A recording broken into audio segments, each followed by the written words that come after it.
আমার নাম ইবা। ইভা, বয়স কত? বয়স 40। 40। আচ্ছা, শুরু করেন আপনি যেখান থেকে বলতে চান। তার আগে একটু বলেন জন্ম জেলা কোথায়, কোন জেলায় জন্মগ্রহণ করেছেন? কুমিল্লাতে। আমার সবচেয়ে আমি আজকে 10 বছর ধরে আপনার অনুষ্ঠান শুনি। 10 বছর? হ্যাঁ, তার চেয়ে সবচেয়ে বেশি আমি প্রিয় আপনার। কেন প্রিয় সেটা আমি বলবো যে আপনাকে আমি ভাইয়ের মতোই দেখি, তবে আপনার গল্প শুনতে শুনতে আমি এরকম আগ্রহ হয়ে গেছি যে আমার জীবন লাইফের গল্পটা আমি কিবরিয়া ভাইকে শেয়ার করব। আচ্ছা, শিওর, প্লিজ। আমি যখন গল্পটা আসলে আপনার এই গল্পটা আমি আসলে সত্য কথা বলি, দর্শক আপনাদেরকে বলি, শ্রোতাদেরকে বলি, শ্রোতা দর্শক বলছি, ইউটিউবে যেহেতু দেখাও যায় সেই জায়গাটা থেকে বলছি, দেখা তো যায় না আসলে শোনার ফরম্যাটে দেখায়, এবং এটা আমরা ভিডিও করছি না ওনার সামাজিকতার কথা চিন্তা করে। এই যে গল্পটা উনি বলতে এসছেন সেই গল্পটাতে আমি ওনাকে আসলে নিরুৎসাহিত করেছিলাম, এবং সেই জায়গাটা থেকে আমি জিজ্ঞেস করেছিলাম যে কেন বলতে চান। তো উনি খুব সুন্দর করে বলেছে, আমি আসলে হালকা করতে চাই নিজের মনটাকে। And the thing is that আমার মনে আছে আমি যখন জীবন গল্প শুরু করি অনেক আগে, এবিসি রেডিওতে করতাম সেই সময়ে, যদিও একটা রেডিওতে বসে আরেকটা রেডিওর কথা বলা উচিত না, তাও আসলে সবাই যেহেতু জানে শ্রোতারা সেই জন্য বলছি। তো ওই সময়টাতে শুধু বলতাম যে আসলে ওই সময়টা তখন আমি নিজেও বুঝে উঠতে পারিনি যে কেন এই অনুষ্ঠানগুলো করছি বা কেন মানুষ শুনছে। ধীরে ধীরে প্রতিদিন গেছে, শিখেছি। তো সেই সময়টাতে বলতাম যে কিছুই না, শুধু মন খুলে বলার জন্য আমার কাছে আসুন, এবং যদি কেউ না শুনে তো আমি শুনবো। তো আপনার কেসটা ঠিক সেরকম হয়ে গেল। চলেন শুরু করি। এখন আমার মেন গল্প হচ্ছে আমি যখন ছোট ছিলাম, হ্যাঁ, তখন থেকে শুরু করি। আমার জন্ম জেলা কুমিল্লাতে। তো আমরা 4 বোন 3 ভাই। তো আমার 2 ভাই সবার বড়, আর আমার 2 বোন আমার বড়, তারপর আমি। তো আমার বাবা ছিল একদম রাজতন্ত্রের ছিল না, তার মধ্যে মোটামুটি কম ছিল না। কি ছিল? রাজার মতো? হ্যাঁ, ওরকম ছিল না, তার মধ্যে কম ছিল না, দেশের মধ্যে ছিল না। আর আমাদেরকে এরকম ভাবে তৈরি করছে যে সবার পড়াশোনা এবং আমাদের স্বাচ্ছন্দ্য এবং চলাফেরা, ওনার এরকম ভাবে চলাফেরা করছে যে আমি 8-10টা বাবার মধ্যে পাই না। দেখিও না। কয় ভাই বোন ছিলেন আপনারা? আমরা 7 ভাই বোন। আপনি বড় সবার? না, আমার বড় 2 বোন 2 ভাই। আচ্ছা। তো এখন বড় ভাই থাকলে ঘরের মধ্যে যে আদরের দুলালি হয়, আর ঘরের মধ্যে সবচেয়ে আদরের দুলালি আমি। তো ওইরকম ভাবে বেরিয়ে উঠছি। যখন আমি স্কুলে ভর্তি হয়েছি, তো আমি পড়াশোনাতে খুব মেধাবী ছিলাম। হ্যাঁ, তো স্কুলে আসা যাওয়ার সময় আমার ভাই এবং বড় আপু খুব কেয়ারফুল, আমাকে নিয়ে। চঞ্চল ছিলাম এবং ভীতুও ছিলাম। একটা অন্যায় করলে সেটা অনেকটা ভীতুর মতো কাজ করতো, যে সেটা আমি অন্যায় করছি নিজেকেই ফিল করতাম। তো এরকম করে যাক আমার শৈশব কাটলো। যখন আমি ক্লাস 7-এ পড়ি, তখন আমাকে রাঙামাটিতে নেওয়া হচ্ছে। আমার বড় ভাই যাকে পরিচয় দিইনি, সে সেনাবাহিনীতে ছিল এবং মেজর ছিলেন। তো এখন আমি যখন রাঙামাটিতে চলে গেছি, ওখানে যাওয়ার পরে আমাকে ভর্তি করাবে, তো কোনো কারণে আর ভর্তি হয় নাই, চলে আসছি। চলে আসার পরে আমি গ্রামে ওখানে ছিলাম। তো অনেক হেভি, লম্বা চূড়া, মোটা কাটা, একদম যেরকম হয় একটা মেয়ে উপযুক্ত হওয়ার জন্য, তো হয়ে গেছি। এখন আসার পরে সবাই বিয়ের জন্য তাকাচ্ছে যে বিয়ে করাবে, আমাকে বিয়ে দিবে। তো একটা ছেলে সেনাবাহিনীতে জব করে। কোন ক্লাসে পড়েন তখন আপনি? তখন আমি ক্লাস 7-এ মাত্র। হ্যাঁ, বারণ তো ছিলেন এই কারণে। হ্যাঁ, তো ক্লাস 7-এ যখন পড়ি আমি খুব চঞ্চল ছিলাম, বৃষ্টিতে না ভিজলে নয়। তো আমার ভাইস্তা এবং আমি খুব তড়িহড়ি করে দৌড়াদৌড়ি করতাম। এক ভাই আমাকে দেখে খুব ওর ইচ্ছে হচ্ছে যে আমাকে ওর সঙ্গে নিয়ে বানাবে। পরে আমার ভাবিকে প্রস্তাব দিল যে ওকে আমি নিব।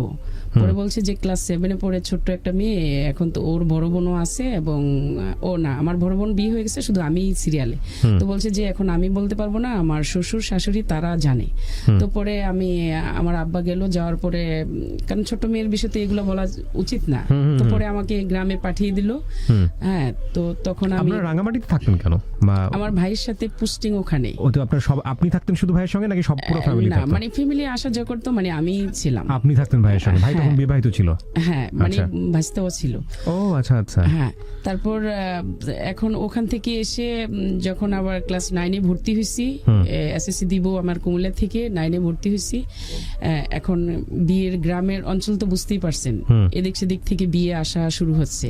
এদিক সেদিক থেকে বিয়ে আমার ঘরে আসেনি। যে লোকটা পছন্দ করছিল ওটার নাম কি? ওর নামও আমি জানি না, কিন্তু অনেক দূর থেকে আমার ভাবির কাছ থেকে শুনছি যে ও ভাই আর্মি পার্সন ছিলেন। হ্যাঁ, আচ্ছা, সেনাবাহিনীতে জব করতে। আমাকে উনি ফার্স্টে দেখতে আসছে যে আমাকে বিয়ে করছে, ঠিক আছে। তো উনি ফার্স্টে দেখতে ওনার ভাই আসছে, আমি ক্লাস করতে স্কুলে আসছি, ক্লাসের মাঠে বসে বসে গল্প করতেছি, এমন টাইমে কেন যে আমার ভিতরে এই কথাটাই আসছে যে এখন যদি কারো গার্জিয়ান এসে বলে যে বিয়ের জন্য মানে ছেলে দেখতে আসছে, এখন আমারই আসছে। ওই জায়গাতেই মানে সেকেন্ডের মধ্যে আমার আব্বা যে হাজির। তো সবাই হই হই করে মানে হাসতেছে, তোর বাবা চলে আসছে, তোর বিয়ে আসছে। আমি যা কেন যে আসছে দেখি। পরে এগিয়ে গেছি, কি হচ্ছে আব্বা? তোমার মা অসুস্থ, চলো বাড়িতে। আর এন্দা মানে বাড়িতে মেহমান বসায় রাখছে, মানে আমাকে দেখতে আসছে। তো তারপর বাড়িতে এসে দেখি যে এই অবস্থা, রিক্সাতে বাজার টাজার, বলছি যে এত বাজার এত আম্মা অসুস্থ, বাসায় চলো তারপরে দেখবে। পরে বাড়িতে আসছি, আসার পরে দেখি যে তারা একদম বিয়ের ধুমধাম, ঠিক আছে। তখন দেখে চলে গেছে। পরে আমার আম্মা আমাকে প্রশ্ন করছে, পরের দিন স্কুলে যাচ্ছি, তখন ড্রেসিং টেবিলের সামনে আম্মা প্রশ্ন করতেছে যে তুমি কি বলো? আমি বলছি যে আমার ফার্স্ট মানে হচ্ছে আমার পরীক্ষা, আমি বিয়ের আমি সাপ্টার মনে করি আমার পরীক্ষাটা, আমি পরীক্ষা দিব, এসএসসি পাস করব, তারপরে আমি ইন্টার যাব, তারপরে এটা তোমাদের মানে ডিসিশন, আমি ইন্টার পাস করার পরে তোমাদের ডিসিশন। তো আমার আম্মারও ইচ্ছে ছিল যে আমাকে মানে পড়াশোনা করাবে। তো আমার আব্বার একটাই কথা যে আমি বিয়ে দিয়ে দিব, ঠিক আছে। তো বিয়ে দিয়ে দিব। এখন ওদের সাথে ফয়সালা ছেলে দেশের বাইরে থেকে আসছে, সৌদি থেকে, মানে স্বর্ণগয়না দিবে, ঠিক আছে। তো স্বর্ণগয়না দিবে, তার জন্য আমাকে মানে বিয়ে আমার বাবা দিয়েই দিবে। তো দিয়ে দিবে, আমার আম্মাও আমার বড় আপার বাসায় চলে গেছে, যাতে আমাকে ছাড়া তো আমার অ্যাবসেন্টে তো বিয়ে দিবে না। তারপরও আমার আব্বা কথা রেডি করে ফেলছে। এদিক দিয়ে ক্যান্টনমেন্টে আবার কোয়ার্টার পাইছে, আমার ভাই টেলিগ্রাফ পাঠাইছে যে আমি ইবাকে আর মানে আমার ভাবির কথা বলছে যে ওকে নিয়ে আসবো, আমি কোয়ার্টার পেয়ে গেছি। তো এখন আব্বা টেলিগ্রাফকে গুরুত্ব না দিয়ে বিয়া একদম ফাইনালি সেপ্টেম্বরের 5 তারিখে অলরেডি ডেট ফেলে দিছে এই 93-তে। তো বড় ভাই গেল, যাওয়ার পরে বলতেছে যে আমি তাদেরকে বৃহস্পতিবারে নিয়ে যাব। হ্যাঁ, পরে বলল যে না, ওর বিয়ে ঠিক হয়ে গেছে, তুমি আসতে হবে। কেন বিয়ে ঠিক হয়েছে মানে একটুক বাচ্চা কেন বিয়ে দেবেন? পরে আমার ভাই মানে খুব করে চলে আসছে, 1 মাসের টাইম ছিল আর কি হাতে বিয়ের। পরে বিয়ে হয়ে গেল, আমার ভাইও গেল বিয়ে টিয়ে হয়ে। এখন ওদের বাড়িতে যাওয়ার পর কথাবার্তার মধ্যে ছিল যে আমাকে পড়াশোনা করাবে, ঠিক আছে। তো এখন পড়াশোনা আর করাবে না, ও দেশের বাইরে বিয়ের 7 দিন। আপনার বিয়ে হয়েছে? হ্যাঁ, বিয়ে হয়েছে। সেপ্টেম্বরের 5 তারিখে আমার 93-তে বিয়ে হয়েছে। তো আমাকে ও 3 মাস 7 দিন পর দেশের বাইরে চলে যাবে। এর মধ্যে কথা চলতেছে যে ছেলে কি করতো? দেশের বাইরে থাকতো। ছেলে দেশের বাইরে থাকতো? কোন দেশে থাকতো? সৌদিতে। আপনার চেয়ে বয়সের ডিফারেন্স কত ছিল? প্রায় 20 থেকে 15। আপনি তখন কোন ক্লাসে পড়েন? ক্লাস 10-এ। হ্যাঁ, 15 থেকে 16 বছর বয়স আপনার। আর ওর বয়স হলো 30 থেকে 32। হ্যাঁ, আচ্ছা। তো তখন আমাকে, আমি বলছি যে আমি পড়াশোনা করব, আমাকে মানে ওরকম ভাবে মানে ঘরে বলা হোক যে না, রুবি এখানে থাকবে না, সরি এবার থাকবে না, আমি ইয়ে করব। হ্যাঁ, পরে ওরা কি করলো, মানে পড়াশোনা করাবে না।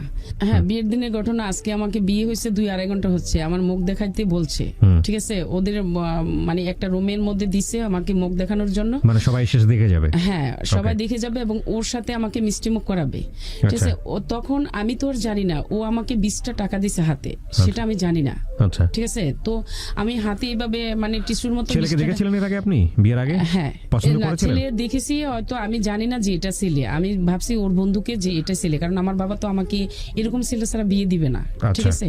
তারপরে বিয়ের দিন দেখছি যে না, যখন বরযাত্রী আসতেছে যে এই ছেলের কাছে আমি কিভাবে কবুল বলবো, তখন আমার মাথা এলোমেলো হয়ে গেছে। কেন?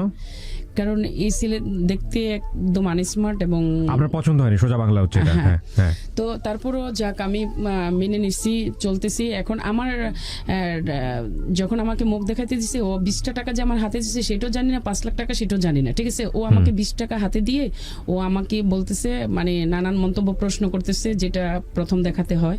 তো আমি চুপচাপ বসে আছি। যখন ফজরে আজান দিছে, ও আমার পিছনে একটা লাথি দিয়ে একদম হামাগুড়ি দিয়ে আমাকে ফেলে দিয়ে চলে গেছে 20টা টাকা হাতে থেকে নিয়ে, ঠিক আছে। মানে এটা কি বাসর রাতের গল্প বলতেছেন আপনি? না, এটা প্রথম দিন, মানে বিয়ের প্রথম দিন রাত্রে, মানে 2-2.5 ঘন্টা পরে। 2-2.5 ঘন্টা পরে। আমি একটু শেষ করি। বিয়ের প্রথম দিন রাত্রে তো আমরা যত জানি বাসর রাত না, ওইটা ওইভাবে এখনকার মতো হয় নাই, মানে 3 দিন পরে হইছে। আচ্ছা, না আমি তাহলে ওই রাতটা কি ছিল? সবাই আসা যাওয়া করতেছিল? হ্যাঁ, সবাই আসা যাওয়া, মানে আমাকে ছেলের মুখ দেখাবে, ছেলেকে আমার মুখ দেখাবে, মানে মিষ্টি মুখ করা, এটা মানে আচ্ছা। আমাদের গ্রামের চাল। আচ্ছা, এই আপনি তখন আপনার বাড়িতেই ছিলেন? হ্যাঁ, আমাদের বাড়িতেই ছিলাম। 2-2.5 ঘন্টা হয় বিয়ে হয়েছে। আচ্ছা। ওদের বরযাত্রীও মানে এখানে মানে কিছু লোক আছে, কিছু লোক চলে গেছে। তো তখন আমাকে ও মানে এসে আপনাকে আলাদা রুমে কথা বলতেছিল? কথা বলতে দিছে, তো সবাই মিলে মিষ্টি খাওয়াবো। তো আমাকে ও 20 টাকা হাতে থেকে টান্দা নিয়ে পিছনে একটা লাথি দিয়ে মানে আমাকে একদম হামাগুড়ি দিয়ে ফেলে দিছে। আমি তো প্রস্তুত না। কেন এটা করলো আমি নিজেও জানি না সত্যি, কারণ ওর তো 2.5 ঘন্টা হয়েছে বিয়ে হয়েছে, ওর সাথে তো আমার কোনো আগেরও কথা নেই, এখনো আপনি কথা কিছু শুরু জিজ্ঞেস হয়নি। করতেছিল যে অ্যানসারটা এরকম জিজ্ঞেস আমি করতেছিল? কিছুই জিজ্ঞেস করি নাই। না, ও জিজ্ঞেস করতেছিল কিছু? ও আমাকে মানে বলছে যে এখানে শো, মানে এটাই বলছে। ও আচ্ছা আচ্ছা, তো আপনি আমি রাজি তো হননি? এগুলো তো আমার কমন নেই বা আমি আচ্ছা, এগুলো আপনার কোনো বুঝি আইডিয়া না। নাই? হ্যাঁ, তো পরে ও আমাকে হামাগুড়ি দিয়ে ফেলে দিয়ে তো ও দরজা খুলে চলে গেছে। পরে আমি আমার খালাতো বোনকে বললাম যে এটা কি করলো, মানে এটা কেন হলো? পরে বলছে চুপ, বা মানে বাসা বড় মানে প্রায় ওদের বাড়ি আমাদের বাড়ি, আমার আপুদের বরযাত্রীও ছিল মানে 1500 মানুষ। বলছে যে সবাই শুনবে, চুপ, আমি এটা পরে দেখছি। এই কথা বলে এখন উনি শেষ করে ফেলছে এখানে। তো পরবর্তীতে 3 দিন পরে মানে ওদের বাড়িতে আমাকে নিবে, ঠিক আছে? 3 দিন পরে নিবে। ওদিনকে সকাল বেলায় মানে জামাইরা একটা বাজার করে, ঠিক আছে, সামথিং বাজার করে আসছে, এসে তারপরেও আমাকে বলছে যে ও ঘুমাইতে বলতেছে আমি একটু ঘুমাবো।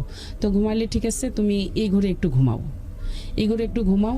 এখন আমাকেও দিছে, কয় ও ঘরে একটু যা।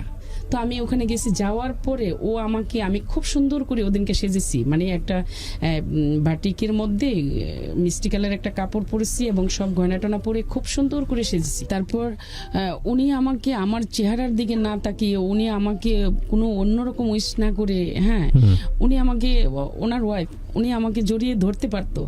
উনি আমাকে কি বললো যে আমাদের বাড়িতে আজকে যাবে, যে নেকড়াটা সহকারে যে আমাদের বাড়িতে নিয়ে যাও। নেকড়া কি জিনিস? মানে একদম ফার্নিচার থেকে ধরে টোটাল একদম মানে কিচেনের নেকটা পর্যন্ত যে আমি তাদের বাড়িতে নিয়ে যাই। আচ্ছা। আমি একদম, তখন কথা ছিল যে আমরা ভেঙে ওকে নিয়ে যাব, একটা টাকার কিছু আপনারা দিবেন না, বা খরচও আমরা, বরযাত্রী খরচ আমরা দিব। তারপরও আমার আব্বা আমাকে গুলটে দিছে এবং মানে সম্মানের জন্য, এবং খানার খরচ আব্বা করছে। এখন এইভাবে বলাতে আমি একদম ভেঙে পড়ছি, আমি কান্না করতেছি। পরে সবাই চলে আসছে, ও বের হয়ে গেছে। পরে বলতেছে কি হয়েছে, ও কান্না করতেছে কেন? ওর হয়তো আমাকে পছন্দ না সেজন্যে। হ্যাঁ, পরে আমি বললাম যে না, মানে ও আমাকে মুখটা চেপে দিয়ে পরে চলে গেছে। তো আমিও ওর সম্মানের দিকে তাকাই আর কিছু বললাম না, ঠিক আছে? না বলে আমি ওদের বাড়িতে গেছি। বাড়িতে যাওয়ার পর থেকে দেখি যে মানে গ্রাম অঞ্চল, এটা ওটা বলা হচ্ছে। তো তারপরের দিন আমার 2 দিন পরে আবার আমাদের বাড়িতে আসছি। আসার পর মানে খুব সিনক্রেট করে যে তুমি এখন যে আমাদের বাড়িতে যাবে, তো মালামাল সবকিছু নিয়ে যাবে। তো আমি ওনাকে, এটা আমার হাজবেন্ড বলে। বিয়ের কয়দিন পরের ঘটনা? বিয়ের এটা 5 দিন পর। 5 দিন পরে আপনাকে মালামাল সব নিয়ে যেতে বলতেছে? মানে কি আপনার বাসায় মালামাল কি ছিল? আর মানে আমাদের মা এখান থেকে ফার্নিচার দিয়ে দেওয়ার কথা উনি বলতেছে, কিন্তু বিয়েতে কথা ছিল না যে যৌতুক, কিন্তু কথা ছিল না যে যৌতুক ওনাকে দিবে। তারপরে এখন আমিও নীরবে, একদম নীরবতা পালন করতেছি যে এখন আমি কি করব, আমার আব্বা কি প্রশ্ন করব, মানে কিভাবে করব, বা এখন ওনাকেও আমি কিভাবে কি বলবো। তো আমি নীরবতা পালন করতেছি। এর মধ্যে 8 দিন হচ্ছে মানে আজকে বিয়ের, আমাকে রেখে উনি টঙ্গী কলেজ গেট চলে আসছে। টঙ্গী কলেজ গেট চলে আসছে। আসার পরে 3 দিন পর আবার গেছে। তো আমি ওদের বাড়িতে যাব, উনি আজকেও আমার সাথে ওনাদের বাড়িতে যাবে না, ঠিক আছে? উনি ঢাকা চলে আসবে। টঙ্গী কলেজ গেট আসছে, তো আমি জানি যে উনি ঢাকা আসছে, ঠিক আছে? তো উনি, ওনার আবার বোনের জামাই কাস্টম অফিসার, ওদের বাসায় উত্তরা 7 নম্বরে, এখানে আসা যাওয়া হয়। তো এভাবে রানিং করতে করতে 3 মাস 7 দিন চলে গেছে। উনি বেশি সময়টা ঢাকা ছিল, আর আমার সাথে মানে ভেঙে থাকাতে প্রায় 15 দিন ছিল আমার সাথে। তো পরে আপনি ওর বাসাতে নাকি আপনার নিজের বাসাতে? আমি আমার শ্বশুর বাড়িতে এবং আমাদের বাড়িতে এইভাবে যাতায়াত। আচ্ছা। হ্যাঁ, তারপরে যখন নাকি দেশের বাইরে চলে যাবে, তো আমাকে আবার ঢাকা নিয়ে আসছে 1 মাসের জন্য। আমার এই যে ক্যান্টনমেন্ট, আমার ভাই কোয়ার্টার পাইছে, ওখানে নিয়ে আসছে। এই নিয়ে এসেও এখানে সকালে চলে যায়, সকাল 8টার মধ্যে ঘুমের থেকে উঠে নাস্তা করে বা 10টার মধ্যে নাস্তা করে চলে যায় এই কলেজ গেটে। ওখান থেকে আসে রাত 12টা 1টায়। তো তখন আমার বড় ভাই বলতেছে যে ও কোথায় যায়, ও যায়টা কোথায়, মানে ওর তো কোনো কাজ নেই এখন, তো দেশের বাইরে চলে যাবে, ওর ওয়াইফের সাথে সময় দেওয়া এটাই ওর কাজ, ও কোথায় যায়। তো আমার ভাইও বলছে যে ও খারাপ একটা ছেলে। তখন খারাপ একটা ছেলে মানে কি, মানে হুট করে বলে ফেললো একদম, ফুট করে বলে ফেলছে। ওর চালচরণ দেখে যে সকালে যায় রাত্রে আসে, তখন বলছে যে ও একটা লুচ্চা, মানে ও কোথায় যায়, কোথায় সময় কাটায়। রাতের বেলা থাকতো না আপনার কাছে? জি, রাতের বেলা থাকতো না, খুব কম। আচ্ছা। তো তারপরে আমার ভাই মানে খুব কান্নাকাটি করতো যে আমার বোনটারে মানে আসলে আমার আব্বা কোথায় দিল। তো যাক, এরকম করে মানে পরবর্তীতে ও 3 মাস 7 দিন পর তো বাইরে চলে গেল। যাওয়ার পর ও আমার সাথে আর কোনো কন্টাক্ট নাই। এয়ারপোর্ট পর্যন্ত আমাকে নিয়ে শুধু একটা হাত নাড়া দিয়ে টাটাই দিয়ে গেল, আর মানে আর কোনো কিছুই না। তো মন মানসিকতা এরকম ভাবে ভেঙে গেছি যে ওকে ছাড়া আমি কিভাবে মানে কাটাবো, ঠিক আছে।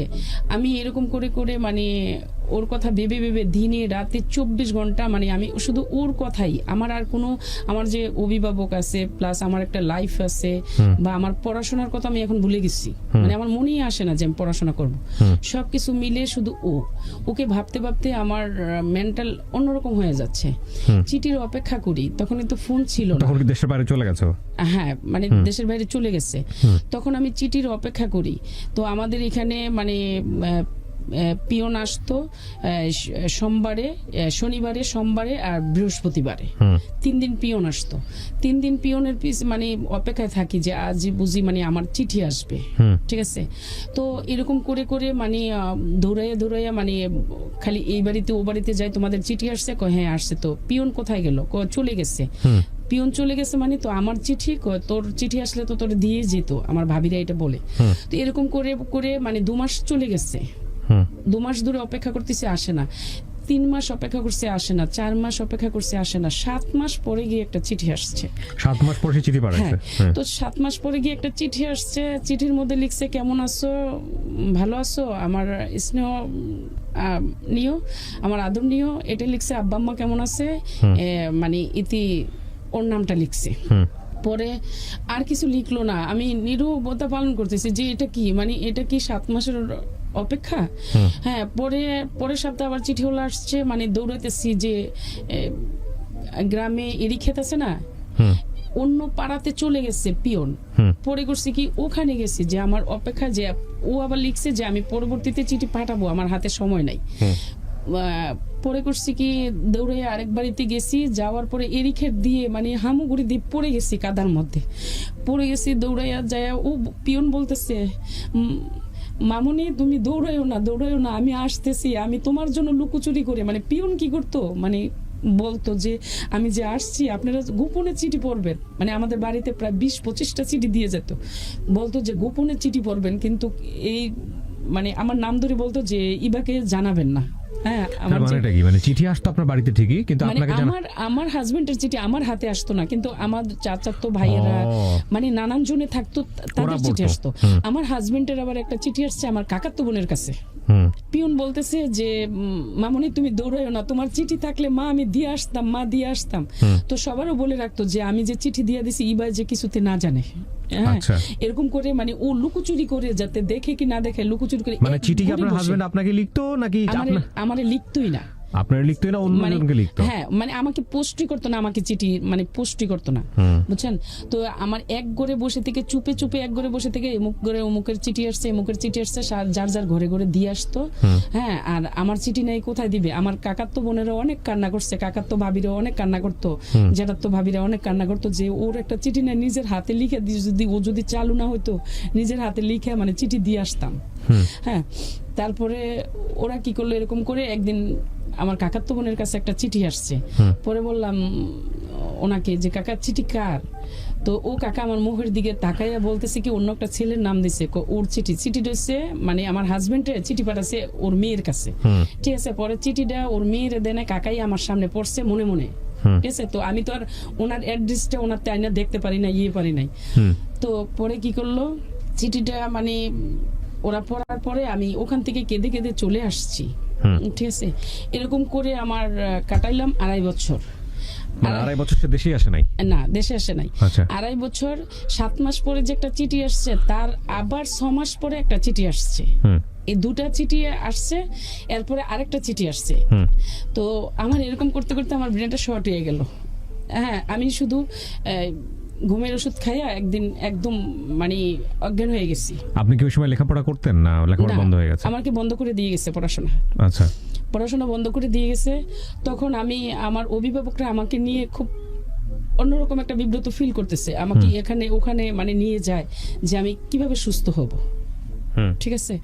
পরে একদিন আমার মানে ডেট আসছে যে তারা আসবে, কিন্তু আমি আমার কাছে কখনো বলেনি। আমি শুনছি যে এই আমার হাজবেন্ড বাংলাদেশে আসবে।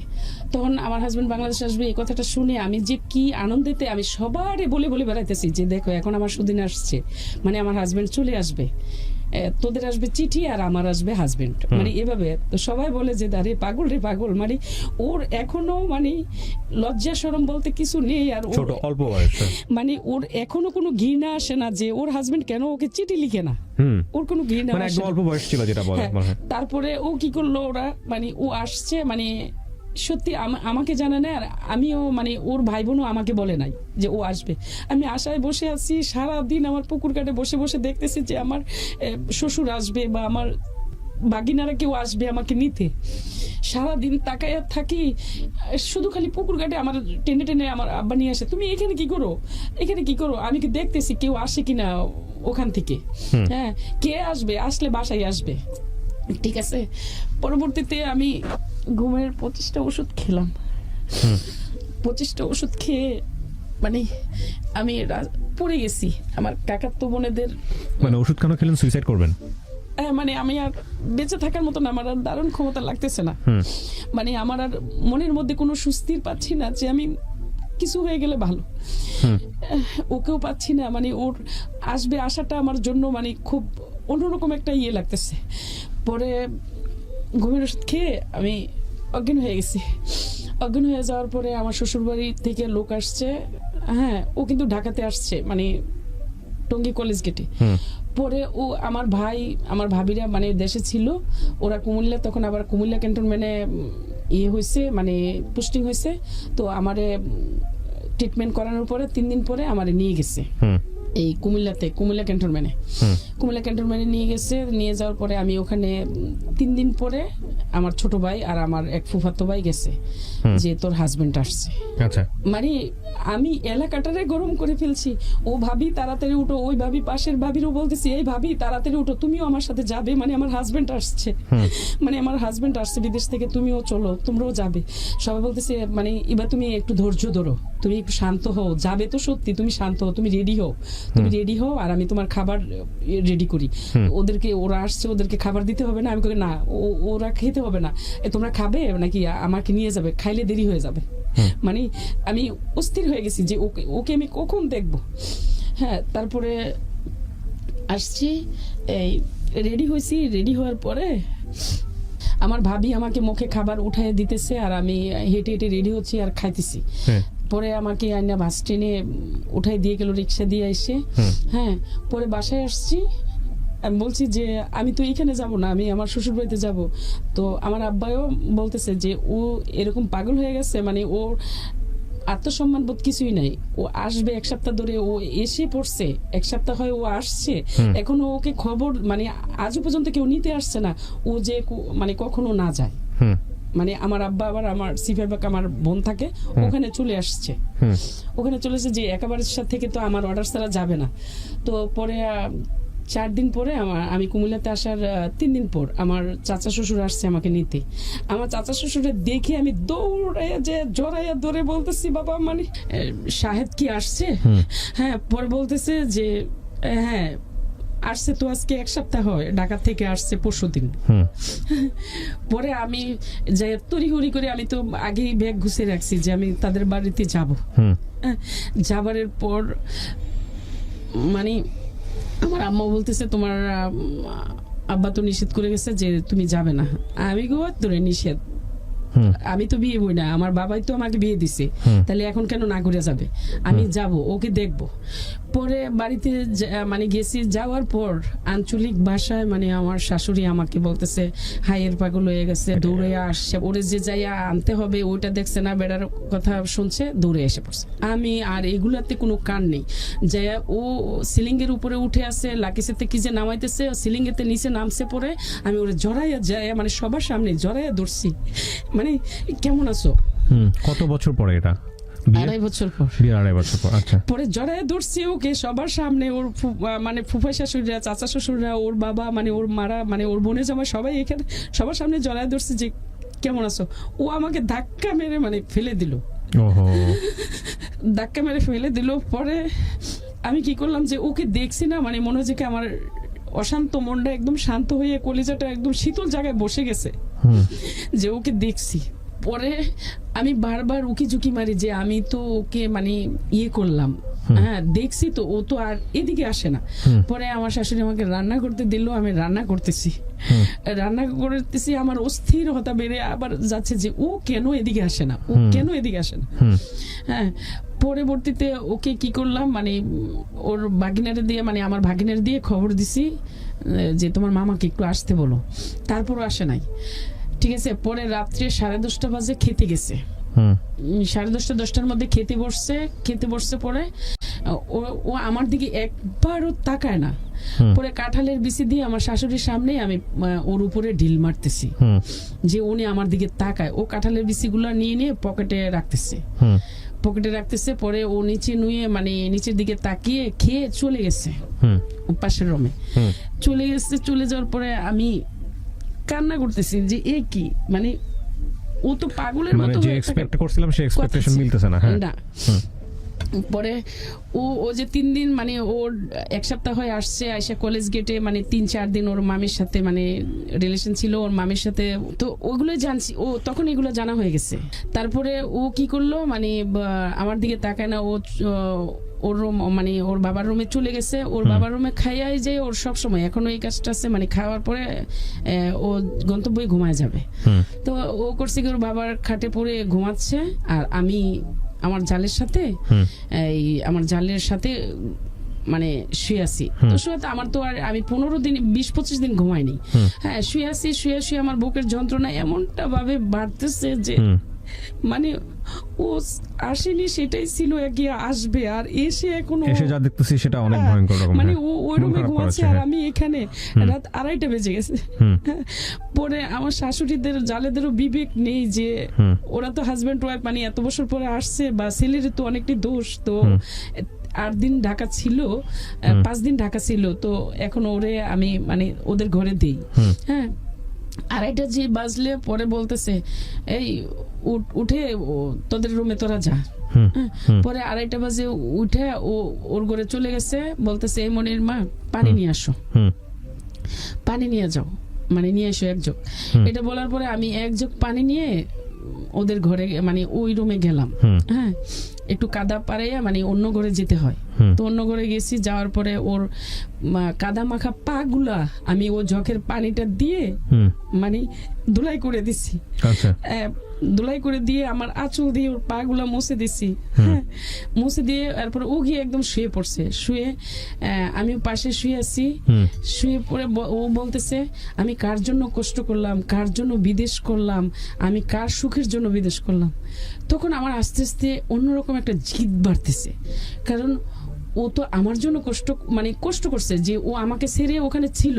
হ্যাঁ, তো ও আমার জন্য বিদেশ করছে, আমার সুখের জন্য। ও তো আমার সুখ কখনো চায়নি। ও তো আমার 3টা চিঠি দিছে 2.5 বছরে, 3টা চিঠি দিছে, আর ও তো সারা রাত 2:30 বেজে গেছে, এখন মাত্র আসছে। এসে ও তো আমার সাথে কোনো কথাই বলে নাই। ও 8 দিন হয় বাংলাদেশে আসছে, আসার পরে মানে 3 দিন মানে 5 দিন ঢাকা ছিল, 3 দিন পরে বাড়িতে আসছে, তারপরে গিয়ে আমাকে আনছে। এই জিদগুলো আমার ভিতরে এখন চলে আসতেছে। হ্যাঁ, পরে আমি নিজে একটু ফুলতেছি, মানে অন্যরকম একটা মুড নিতেছি যে কেন এগুলা।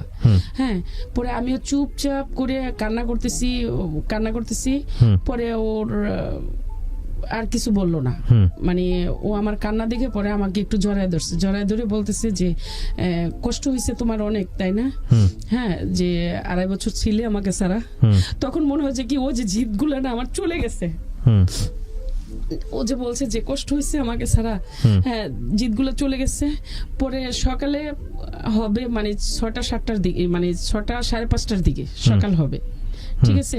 ও আমাকে যখন 2:30 বাজে গেছি না, 3টার সময় আমাকে ও পুকুর ঘাটে নিয়ে গেছে। 3টা বাজে পুকুর ঘাটে নিয়ে গিয়ে পরে বলতেছে, পুকুর ঘাট থেকে বাসায় এনে বলতেছে ও ঘুরে চলে যাও। তো আমি ও ঘুরে চলে যাব, ওর সাথে প্রতিবাদ করার মতো মানে মন মানসিকতা আমার নাই এবং সাহসও নেই। পরে আমি ও ঘুরে চলে গেছি। ওই ঘুরে চলে গিয়ে আমার শাশুড়ি মানে দরজা ধাক্কাইতেছি, দরজা খুলতেছে না। তো আমি চুপচাপ করে মানে এই যে ওটাতে বসে আছি। পরে নামাজের জন্য লোক যেতেছে, দেখতেছে আমাকে, আমার নিজেরও একটা খারাপ লাগতেছে যে আমি এখানে বসা, মানে মানুষে কি ভাববে। হ্যাঁ, পরে বলতেছি মা একটু দরজাটা খুলেন না, আজান দিয়ে দিতেছে, একটু দরজাটা খুলেন, নামাজ পড়বেন না। পরে দরজা খুলছে, খোলার পরে কয় তুমি এত সকালে আইসো? সকালে আসছো এটা বল না, কয় তুমি কি আইসা পড়ছো কেন? পরে আমি যাইয়া ওই আমার জালের খাটে আমি শুইয়া ঘুমাইতেছি, ঠিক আছে না, কাজকর্ম করছি সকালবেলা, যা যা কাজ থাকে। যৌথ পরিবার ছিল, মানে সবাই মিলে একসঙ্গে থাকতো? হ্যাঁ, মানে আমার বড় যা, যে যার কথা বলতেছি, ও যা সিলেট ছিল, এমনি বেড়াতে আসছে, দেবর আসছে শুনে আসছে, আর যৌথ পরিবারই মানে ছিল। তো এখন সকালবেলা যা যা কাজ করার কাজ করতেছি। ও 10টা বাজে ঘুম থেকে উঠে আসছে। হ্যাঁ, 10টা বাজে এসে ওর মতো গোসল টোসল সেরে মানে ওর মতো ও আছে, ঠিক আছে? তো আমার আর খবর নেই। ও সকালবেলা আবার পাশের গ্রামে মানে বিশাল বড় হাট, ওখানে চলে গেছে। ওখান থেকে রাতে দুপুর 3টা-3:30টার দিকে আসছে। হ্যাঁ, সকালের মানে ভাত খেয়ে চলে গেছে। তো এখন দুপুরে কোথায় খাবে? আমি তো খাই না, মানে সকালেও খাই না। ও আমাকে বলে নাই যে ও নাস্তা খাইছো বা খাবে কিনা, ও আমার সাথে দেখাই করে নাই। তো আমার এমন ওরা দেখে খিদাও নাই। পরে আমি দুপুর 2:30-3:30 বেজে গেছে, তাও আসে না। আমি অপেক্ষা করতেছি যে ও আসবে, কখন খাবে। হ্যাঁ, তো আসছে, এসে আমার শ্বশুরের রুমে, শ্বশুরের খাটে মানে ঘুমিয়ে গেছে। এরকম করে হ্যাঁ গেল 1 সপ্তাহ। 1 সপ্তাহ পরে আস্তে আস্তে একটু ফ্রি হওয়ার চেষ্টা করতেছি যে ওর সাথে আমার মানে আমি যে হাহাকার করছি ওকে ছাড়া, মানে ওর অ্যাবসেন্সে যে আমি কতটা কষ্ট পাচ্ছি সেটা আমি তো জানি। আমাকে ছাড়া তো আপনার বলতে গেলে ভালো লাগার পুরুষ বলতে গেলে জীবনে প্রথম ওই। এর আগে কখনো আমি এর আগে মানে ছেলে একটা মেয়ের জীবনে আসে সেগুলো আমি কিছুই জানি না। আচ্ছা, this is very important point, এগুলো একটু খেয়াল করবেন। হ্যাঁ, তারপরে আমি ওকে মানে এটা বলি ওটা বলি, হ্যাঁ ও হ্যাঁ মানে এটাই আমার সাথে এরকম। মানে আপনি যেটা বুঝতে পারছেন, আপনি একটা বুঝতেছেন যে ওকে আপনি যেভাবে চাচ্ছেন ও সেরকম না। আপনি ওকে অনেক ভালো আপন করে চাচ্ছেন, কিন্তু ও আলটিমেটলি ওর মধ্যে আপনি নাই, এর জিনিসটা আপনি বুঝতে পারছেন। হ্যাঁ, তারপরে ও কি করলো, মানে এইভাবেই কথা বলে। আর ও আমার জন্য কিছু গুল্ট আনছে, ওই গুল্টগুলো ওর মার হাতে দিছে। তো ওর মা আমাকে দেয় না, তো বলতেছে আমি তোমার জন্য কিছু গুল্ট নিয়ে আসছি, এটা আম্মার কাছে দিছি, তো আম্মা তো এখন একটু ব্যস্ত, পরে দিবে। তাই আমি সমস্যা না, আমার গুলটা চাই না, আমি চাই তোমাকে, মানে তুমি আসছো সেটা আমার জন্য মানে সম্পূর্ণ চাওয়া পাওয়া। আমি গুলটা দিয়ে কি করবো, আগের গুলটাই তো পড়ি না। তো তারপরে দেখি যে ও ইমোশনাল হয়ে আমাকে একটা কিছু বলে না। আমি অনেকটা বোকা ছিলাম, এখনো ওরকম বোকাই, সরল মনের মানুষ আমি। তারপরে কি করলো, ও আমাকে মানে বাড়িতে কাজ করতেছে, ওদের কিছু ফর্মালিটি কাজ ছিল, মেরামতের বিল্ডিং এর বাউন্ডারির, ওগুলা কাজ টাজ করতেছে। তো আমার পাশের গ্রামের লোক না মানে এই টাঙ্কি, তারপরে ওয়াশরুম, কিচেন, এগুলা মানে তৈরি করতেছে ঘরের বাউন্ডারি। তো ওদের সামনে মানে সারা দিন আমি কাজ করতেছি। সকাল মানে 3টা বাজে প্রতিদিন কন্টিনিউ, মানে ঘড়ির বেল দিয়ে আমাকে 3টা বাজে উঠে পুকুর ঘাটে নিয়ে ওখান থেকে এনে তারপর এই কাজ করাবে। হ্যাঁ, সকাল মানে রাত 3টা থেকে আবার 12টা 1টা বেজে যায়, 1:30টা বেজে যায়। আমি ওর সাথে রাত্রে মানে আধা ঘন্টা 20 মিনিট সময় পাই। হ্যাঁ, তখন ও কি করে সারাদিন কাজ করে, তো ওই ছেলেরা দেখতেছে, মানে মিস্ত্রি ছেলেরা প্রায় 7 জন ছেলে, ওরা দেখতেছে। আবার ওর আমার রিলেটিভের মধ্যে পড়ে ওরা, আচ্ছা হ্যাঁ, আমার এক কাজিনের মানে দেবর বাসুর ওরা। তো এখন ওরা কি করছে যে সবাই ভাবতেছে যে এই কি এমন একটা সুন্দর, মানে আমি সুন্দর কিনা জানি না, ওরা যেটা বলছে কই এমন একটা সুন্দর বউ রাইখা, মানে ও সারাদিন কোথায় থাকে আর বউরে এক সেকেন্ডও সময় দেয় না, ওরা বলা বলি করে, ঠিক আছে। তো একদিন করছে কি, আমার এমন মানে মাথা ব্যথা, বমির বেগ, আমি রান্না করতেছি, এখন পড়ে গেছি, এই বটি দিয়ে মাছও কাটতেছি, রান্নাও করতেছি, ঠাস করে পড়ে গেছে। হ্যাঁ পড়ে গেছি এখানে, কারণ আজকে 20-25 দিন ধরে কোনো ঘুম নেই আমার, খাবার দাবার নেই, আমি মানে আলটিমেটলি ও টেনশন। হ্যাঁ, আমি 10-12 দিন হয়েছে আমি কোনো খাবারই খাই নাই, ঠিক আছে, কোনো পানিও আমার পিপাসা পায় নাই ওকে দেখে। তো আমি পড়ে গেছি, পড়ে যাওয়ার পরে হ্যাঁ ওরা হাউ মাউ করে কান্না করতেছে, এই মানে এই আপনাকে বউ পড়ে গেছে। এখন ওরা তো আমার ধরতে পারে না, কারণ ধরলেই সমস্যা যে আরেকবার বউ পাতালগুলো করে আমাকে ঘরে কিভাবে নিবে। হ্যাঁ, হাউ মাউ করে ওরা চিৎকার মানে শুরু করছে, এই আপনাদের বউ পড়ে গেছে, এগুলো পরে শুনছি আমি যেটা, হ্যাঁ আপনাদের বউ পড়ে গেছে। পরে ওই করছে কি, আমাকে আমার হাজবেন্ড আর কি মানে কোলে করে আমাকে কিচেন থেকে আইনা বেডরুমে শোয়াইছে। পরে আমি ঘুমাই, মানে ঘুম নাকি অজ্ঞান সেটা তো আমি নিজে জানি না, যখন নাকি জেগে গেছি, হ্যাঁ জাগনার পরে আমি বলতেছি আমি এইখানে কেন, রান্না হয়ে গেছে। তখন আমার শাশুড়ি বলতেছে তাই ঢং আর পছন্দ হয় না, তাই ঢং শুরু হয়েছে, বাহিরের থেকে একটা রড এনে আমার হাজবেন্ড, আর কোনো কথা নেই, উত্তম মানে 7টা লেবারের সামনে, বাড়ি ভরা মানুষের সামনে উত্তম রড দিয়ে, আমি মাত্র ঘুম থেকে উঠে খালি বলতেছি আমি এখানে কেন, রান্না শেষ হয়ে গেছে, মানে রড দিয়ে ইচ্ছা মতন করে সমস্ত শরীরে ক্ষত বিক্ষত করে ফেলছে। আমি চিৎকারও করি না, যে আমার নিজের প্র্যাকটিসের জন্য এই ফার্স্ট টাইম আমাকে মারতেছে, এবং আমার রিলেটিভ ওদের জন্য মানে ওরা শুনবে। হ্যাঁ, বাড়ি ভর্তি মানুষ আপনার গায়ে হাত তুললো কিভাবে, বাকি সবাই কি কোথায় ছিল? আপনারা খালি এইটাই মানে খেয়াল করবেন যে মানে ও কাজটা কি করতেছে, মানে তারপরে হাত তুললো কেন, হাত তুললো গায়ে, মানে শুধুই আমি জানিও না কেন হাত তুললো। মানে আমি বললাম না যে আমি ঘুম থেকে উঠে মানে বলতেছি যে আমি এখানে কেন, রান্না কি শেষ? ঘুম ছিল এটা নাকি মানে সেন্সলেস ছিল? সেন্সলেস হয়ে গেছি, ও যে বললাম যে কিচেনে পড়ে গেছিলাম, আর সবাই বলতেছে যে বটিটার উপরে, ভালো তো পড়ি না, বটিটাও এত বড় ছিল, আচ্ছা এক বিশাল বড় বটি ছিল, যে বটিটার উপরে পড়লে তো একদম মানে বুক ছিঁড়ে মানে বটি পিঠ দিয়ে বের হয়ে আসতো, মানে সবাই এটা বলতেছে। তো পরে বলতেছে মানে এইভাবে বাইরে ও মানে ওর সদরে চলে গেছে, আমি উঠে ওর বাড়ি খেয়ে উঠে পরে কিচেনে ও যে ওদের রান্না বান্না করে যে মানে রান্নার হান্ডি পাতিল, তার মধ্যে লেবারদের খাওয়াইছে, এই প্লেট বাড়ি এগুলা মানে আমি মাজতেছি, ঠিক আছে, এগুলা মাজতেছি মেজে, তারপরে বাউন্ডারিতে পানি দিতেছি, পিড়াতে পানি দিতেছি। তারপরে ওই ছেলেরা তাকাইতেছে আর মানে বলতেছে, আরেকটা ছেলে কান্না করতেছে, কয় আমরা আজকে বাড়িতে যাবো, বাড়ি যাইয়া বাবিরে সবকিছু বলবো। পরে যাইয়া ওরা ওদিনকে বলছে আমরা আজকে মানে আজকে কালকে পরশুদিন 3 দিন কাজ করব না, আমরা বাড়িতে যাব। ঠিক আছে যাও। বাড়িতে গেছে, যাইয়া সাইডে হ্যাঁ মানে আমার বোনকে বলছে, মামাতো বোনকে বলতেছে যে তাড়াতাড়ি আপনার মানে চাচারে যাইয়া মামারে যাইয়া ফুফারে যাইয়া বলেন যে মেয়েটারে গিয়া নিয়ে আসতো। মেয়েটারে কি নির্যাতন করে আর করছে সেটা আমরা দেখি, ওর হাজবেন্ড না এটা জানোয়ার না কুকুর, কারণ ও মেয়েটা সারা দিন কাজ করে, সারা দিন 3 বেলা আমাদেরকে গরম রান্না করে খাওয়া, সকালে রুটি, দুপুরে ভাত, গরম ভাত রান্না বান্না, আবার রাত্রে গরম রান্না বান্না। হ্যাঁ, মেয়েটা সারা দিন কাজ করে, কিন্তু ওর হাজবেন্ডের চেহারা দেয় না, ওর হাজবেন্ডও আমরা দেখি না কখনো হাজবেন্ডের সামনে ও দাঁড়াই একটা কথা বলতে বা ওর বউর সামনে যাইতে, ওর হাজবেন্ডও দেখি না। তো ওরা করছে কি, বলার পরে আমার মামাতো বোনে আসছে আমাদের বাসায়, আইসা বলতেছে মানে আমার আম্মারে, ফুফুগো মানে যদি রুবিরে বাঁচানোর হয়, মানে এবারকে বাঁচানোর হয় তাহলে তাড়াতাড়ি আপনারা ইয়েতে যান, মানে এবার শ্বশুর বাড়িতে যান, যাইয়া গিয়া নিয়ে আসেন। পরে বলতেছে কি হইছে মা, কয় এমন অবস্থা, আমার মামাতো বোনও কান্না করে, ইয়েরও কান্না করে। পরে আমার আব্বা গেছে, যাওয়ার পরে আব্বা বলতেছে তোমারে নিতে আসছি, বাবা গেছে। হ্যাঁ, তো আমি বলছি যে এখন কি যাওয়া সম্ভব, যাব না, কারণ এখন কাজকর্ম বাড়িতে আর যাব না, আর ও যদি যায় তাহলে আমি যাব। তো ওকে আপনি কেন বললেন এরকম বাইরে খাওয়ার পরে? ও এরকম মার খাওয়ার পরে মানে আপনি এটা কেন বললেন বাবাকে? আপনার তো চলে আসা উচিত ছিল। ও আমি চলে আসার উচিত, আমি তো ওর ভাত খাইতেছি আর ও তো আসছে, মানে আমার তো ফার্স্ট টাইম মারছে, আমি কিভাবে চলে আসবো? এটা আপনার নিজে থেকে আসছে নাকি পরে আপনাকে বোঝাইছে ও?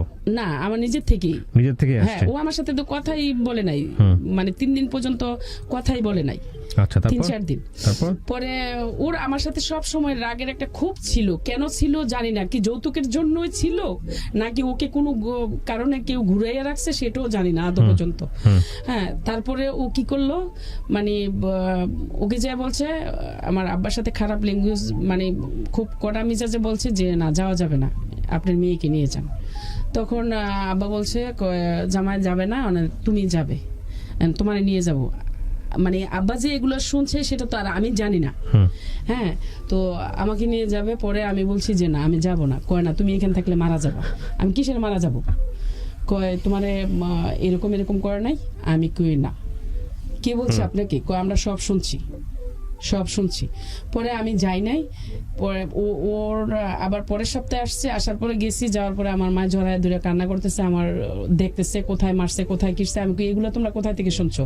কয় ওই আপার কথা বলছে যে ও আয়সা সবকিছু বিস্তারিত বলছে, আর তুমি কি নির্যাতন সইতেছো হ্যাঁ সবই আয়সা বলছে, সবই মিস্ত্রিরা দেখে আয়সা মানে তোমার আপার কাছে বলছে। পরে ও কি করলো, কাজ শেষ, ছুটি আনছে 6 মাসের, ঠিক আছে? তো ও ইন্দোনেশিয়ার মেয়ে ওখানে রেখে আসছে, সেটা তো আমি বাংলাদেশ থেকে জানি না। তো ও ইন্দোনেশিয়ার মেয়ে রেখে আসছে, ওখানে ছুটিটা কাটাবে, ঠিক আছে? তো ও 1.5 মাস ছিল। এর মধ্যে ও আমাকে এইভাবে দেখায়, আমার কাজ শেষ থাকা শেষ, কিবরিয়া ভাই হাতটা এইভাবে এরকম করে, আমার কাজ শেষ থাকা শেষ। তখন আমি বলতেছি তুমি তো 6 মাসের ছুটি নিয়ে আসছো, তো তোমার কাজ শেষ থাকা শেষ মানে অন্তত তুমি তো 6 মাস না থাকো 5 মাস থাকবা। হ্যাঁ তুমি আমার আর কত মানে কষ্ট দেবা, তোমার ছাড়া আমার আর সম্ভব না থাকা, তুমি আর যেতে পারবা না। হ্যাঁ পরে ও কোনো পাত্তাই দেয় না। পরে ও কি করলো, মানে কাজ শেষ থাকা শেষ, ও টিকিট মানে ফাইনালি করতেছে। ও কি করলো, মানে চলে যাবে। আমি ওকে কিছুতেই মানে আমার হ্যাঁ ভালোবাসা দিয়ে আপ্যায়ন দিয়ে মানে ওকে কিছুতেই আমি ধরে রাখতেও পারতেছি না। মানে ওর কখনো আমার সাথে 5 মিনিট সময় কাটানোর জন্য ওর সময়ও হয় না। হ্যাঁ পরে আমি আরেক বিব্রত পড়ে গেলাম যে এ কি, মানে আমার যেটা ধারণার বাহিরে হয়ে যাচ্ছে, এটা এই কি আমার লাইফটা, মানে এরকম কেন? আমার ফিউচার তো এইভাবে গড়ার কথা ছিল না, অন্যরকম ভাবে আমি গড়ার ইচ্ছে ছিল। তারপরে ও কি করলো, মানে টিকিট মিকেট ওকে করতেছে। এর মধ্যে আমার 10 দিন বা মানে 8 দিনে আমার সাথে ছিল, আর বাকি সময়টা ওর কলেজ গেট ওর মামানির সাথে ছিল, ঠিক আছে? পরে ও সৌদি থেকে আসার সময় মানে সিডি ক্যামেরা নিয়ে আসছে, মানে সিটি নিয়ে আসছে, মানে আগে যে সিডি ভিডিও ক্যাসেট দেখতো না, বড় ক্যাসেট গুলা, ওই ভিডিও নিয়ে আসছে, মানে কি কি হাবিজাবি ওগুলো নিয়ে আসছে যে মানুষের যে ছবি দেখতে পারে, ওগুলা নিয়ে ওর কিছু ছবি নিয়ে আসছে ওর মামানির বাসায়। ও এগুলা 1 সপ্তাহ নিয়ে দেখছে, ঠিক আছে? এই নেগেটিভ শব্দগুলো মিউট করবেন। হ্যাঁ হ্যাঁ তো পরে এগুলা ওখানে সময় কাটার আমাকে এসে সেই মানে মিজাজ দেখায়, পাউটি পায় প্রতিটা রাত, যেটা ভুলে গেছি বলতে। যেদিন আসছে ওদিনকে আমারে হ্যাঁ মানে 3:30 তো আমাকে মানে 3টা তো আমাকে বের করে দিছে, আর আরেকটা সময় গেছে আধা ঘন্টার মধ্যে আমার পায়ে টিপাইছে প্রায় 25 মিনিটের মতো। পা টিপায় ও ঘুমিয়ে যায়। পরে যাক মানে যে হলো, তো এরকম করে প্রতিদিন 1.5 মাস আমাকে পায়ে টিপাইছে। ওর সাথে মানে যে সময়টা কাটাই, রাত 12টায় 1টায় যাইয়া যে সময়টা কাটাই, মানে ওর মায় দিনের বেলা সারাদিন ব্যস্ত রাখে কাজ দিয়ে, আর ও রাতের বেলায় মানে ওর মায় রাত 12টা পর্যন্ত আমাকে কাজ দিয়ে ব্যস্ত রাখে, আর ও আমাকে যে সময়টা যাবে ও করে পাউটি পাবে। তো আস্তে আস্তে পাও টিপি, মানে এরকম করে পাও টিপি ও ঘুমায় যায়। আর সারা রাত্র ওর পায়ের নিচে যেটুকু সময় পাই পায়ের নিচে পড়ে পড়ে কান্না করি। তো আমার দাদি শাশুড়িরা পাশের ঘর থেকে আসে, হ্যাঁ ওকে বলে, হেই তুই কি মরে গেছোস, তুই কি মরে গেছোস? আমরা পাশের ঘর থেকে ঘুম ভাঙ্গা এসে পড়ছি, আর তোর বউ এইভাবে কাঁদতেছে, তোর খবর নাই? হ্যাঁ টিনের মধ্যে এসে বাইরে বাড়ি করে। তো পরে হ্যাঁ কিসে তুই মরে গেছস, তোর বউ তোর ঘরের মধ্যে কান্না করে, আমরা পাশের ঘর থেকে ঘুম ভাঙে এসে পড়ি, আর তোর খবর নাই? হ্যাঁ তো আমি জীবন দিয়ে কান্না করলাম, জীবন দিয়ে মানে কাজ করলাম, ভালোবাসলাম, কিন্তু তার বিনিময়ে আদৌ পর্যন্ত কিছু পাইনি। তো এরপরে কি করলো, ও চলে যাবে, চলে যাবে। পরে সিডি কয় আমার মানে মামানির বাসায়, তো মামানির বাসায় ওখানে নিয়ে রাখছে। ওরা বলতেছে যে তোর মামানির বাসায় কেন? কয় আমি আনছি মামানির জন্য সিডি। পরে ও কি করলো, মানে এরকম করে মানে ছুটির সময় হয়ে আসছে, ও সিডি মিডি মামের কাছে দিয়ে ও আইসা পড়বে। ওর বাড়িতে একটা সিনকেট হইতেছে, পরে এর মধ্যে আমাকেও ঢাকা নিয়ে আসবে না, কারণ আমি বিদেশ যাইতে নিষেধ করতেছে, আমাকেও ঢাকা নিয়ে আসবে না। তারপরেও আবার কেন যে মত পাল্টাইছে, ঢাকা মানে নিয়ে আসছে। আনার পরে আমি যেদিন ওর ফ্লাইট, ওদিনকে সকালবেলায় আমাকে কাপড় আয়রন করতে দিছে। তো আমার তো এখন কাপড় আয়রন করার মন মানসিকতা না, ওকে কিভাবে ধরে রাখবো, ওর ফ্লাইটটা আমি কিভাবে মিস করবো, আমার কল্পনা হচ্ছে ওইটা, ঠিক আছে। তো ও কি করছে, মানে ওর শার্ট মানে পুড়ে ফেলছি। তো আমি ওর বোনকে বলতেছি, দেখেন আপু আমাকে মানে এটা দেওয়া কি ঠিক হয়েছে, মানে ওর শার্টগুলো তো ওখানে যাই আয়রন করতে পারতো, বা আমার এখন মন মানসিকতা ভালো না, এখন ওর কাপড়টা যে পুড়ে গেছে, ও আমার এসে ঠাস করে গালে একটা বসাই দিছে। মানে কথায় কথায় গায়ে হাত তুলতো? হ্যাঁ, একদম কথায় কথায় মারতো, গায়ে মানে হাত বসা দিছে, মানে চলে যাবে। এই যে এখন এই শার্টটা আয়রন হইলে পরে মানে খাবার দাবার সবকিছু শেষ, চলে যাবে এখন, ঠিক আছে। তো গালে বসা দিছে। পরে আমি বলতেছি যে এখনো কি এটা মানে দরকার ছিল? হ্যাঁ। পরে ওর মনে করে যে তোর কি মানে এটা উচিত হয়েছে? পরে ও আমাকে এয়ারপোর্ট নেবে না, ঘর একটা রুমের মধ্যে একটা বেডরুমে আটকায় পিছন দিয়ে সিটকানি লাগায়া ওই এয়ারপোর্ট চলে গেছে। আমি হাও মা উপরে কান্না করতেছি যে আমি এক সেকেন্ড শুধু কথা বল, মানে এভাবে কান্না করতেছি বলতেছি। পরে ওরা আমার মায়ের সিটকানি খুলে দিছে মতন ও তো এয়ারপোর্টে চলে গেছে। আমি মেন গেট আবার লক করে রাখছে বাহির দিয়ে, যাতে যেতে না পারে, হ্যাঁ না যেতে পারি। আমি করছি কি বেলকনি দিয়ে লাফ দিয়ে একদম গ্যারেজে পড়ে গেছি যে যাতে আমি ওর কাছে চলে যাব, মানে এয়ারপোর্টে চলে আসবো, মানে চলে যাবেন ওর সাথে। হ্যাঁ। পরে কি করলো, মানে আমার মা মানে হাউমাউ করে কান্না করে, পরে আমার মা আমাকে জড়ায় ধরে নিয়ে এই 4 তলার উপরে উঠাইছে। পরে আমি তো মানে পরেও দেখেন মরি নাই, গ্যারেজে পড়ে গেছে, তারপরেও মরি নাই। মানে আল্লাহ যদি তখন আমাকে মৃত্যু দিত, আমার জীবনের লাইফের মানে অনেকটি করুণ কাহিনী আমি হয়তো আর ঘটতো না। তারপরে ও চলে যাওয়ার পরে আর কোনো চিঠিপত্র নাই, কিছু নাই। ওর বোনকে বলে গেছে যে আমি যাওয়ার পরে ওদের বাড়িতে দিয়ে দিবেন, ঠিক আছে। তো এখন ওর বড় বোনকে বলতেছি, যেটা এয়ারপোর্টে আছে উত্তরাতে থাকে, ওকে বলতেছি যে আপা এই কাজ করে গেছে, এখন আমি আপনাদের বাইরে বউ থাকবো কিনা, হ্যাঁ, বা কি করব সেটা আমি ডিসিশন নিব। আমি বাড়িতে যাই, আমার অভিভাবকের সাথে আমি ডিসিশন নিব আমি কি করব। পরে বললো এই আমি এখন ফাইনালি সব শুনতেছি, ঠিক আছে। আমার ননাসে বলতেছে যে বাইরবো আমি তোর অ্যাবসেন্টে আমি ওকে বলছি যে তোর এই বউ মানে যেই ধরনের কাজ তুই করছস, তোর এই বউ মানে হয়তো টিকবে কিনা দেখিস। বউ যাবো কোথায়, ও যে মামির সাথে চলাফেরা করে, আবার মামির আইনা আমার ননাসের জামার যেদিনকে ফ্লাইট থাকে, নাইট ডিউটি থাকে, ওদিনকে বোনের বাসায় না মামির মানে এক রুমে থাকে। তো এগুলো আমার ননাসে দেখে তো ওকে শাসন করছে, বলছে যে এই অবস্থা, তুই মানে তোর বউ মানে দেখ হাতে ঠেললে মানে লক্ষ্মী ফালাস না। তো বলছে বউ যাবে কোথায়, মামি চলে যাবে, বউ যাবে না।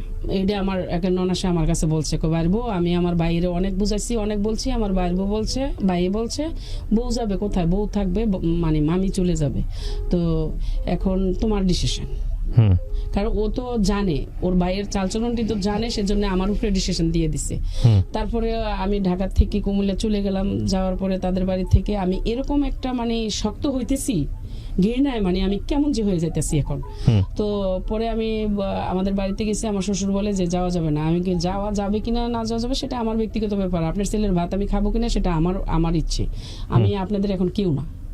যদি আমাকে দরজা আটকাইয়া যখন তারা ফ্লাইট করে মানে চলে যেতে পারছে, তাহলে ওর আর আমার কি দরকার।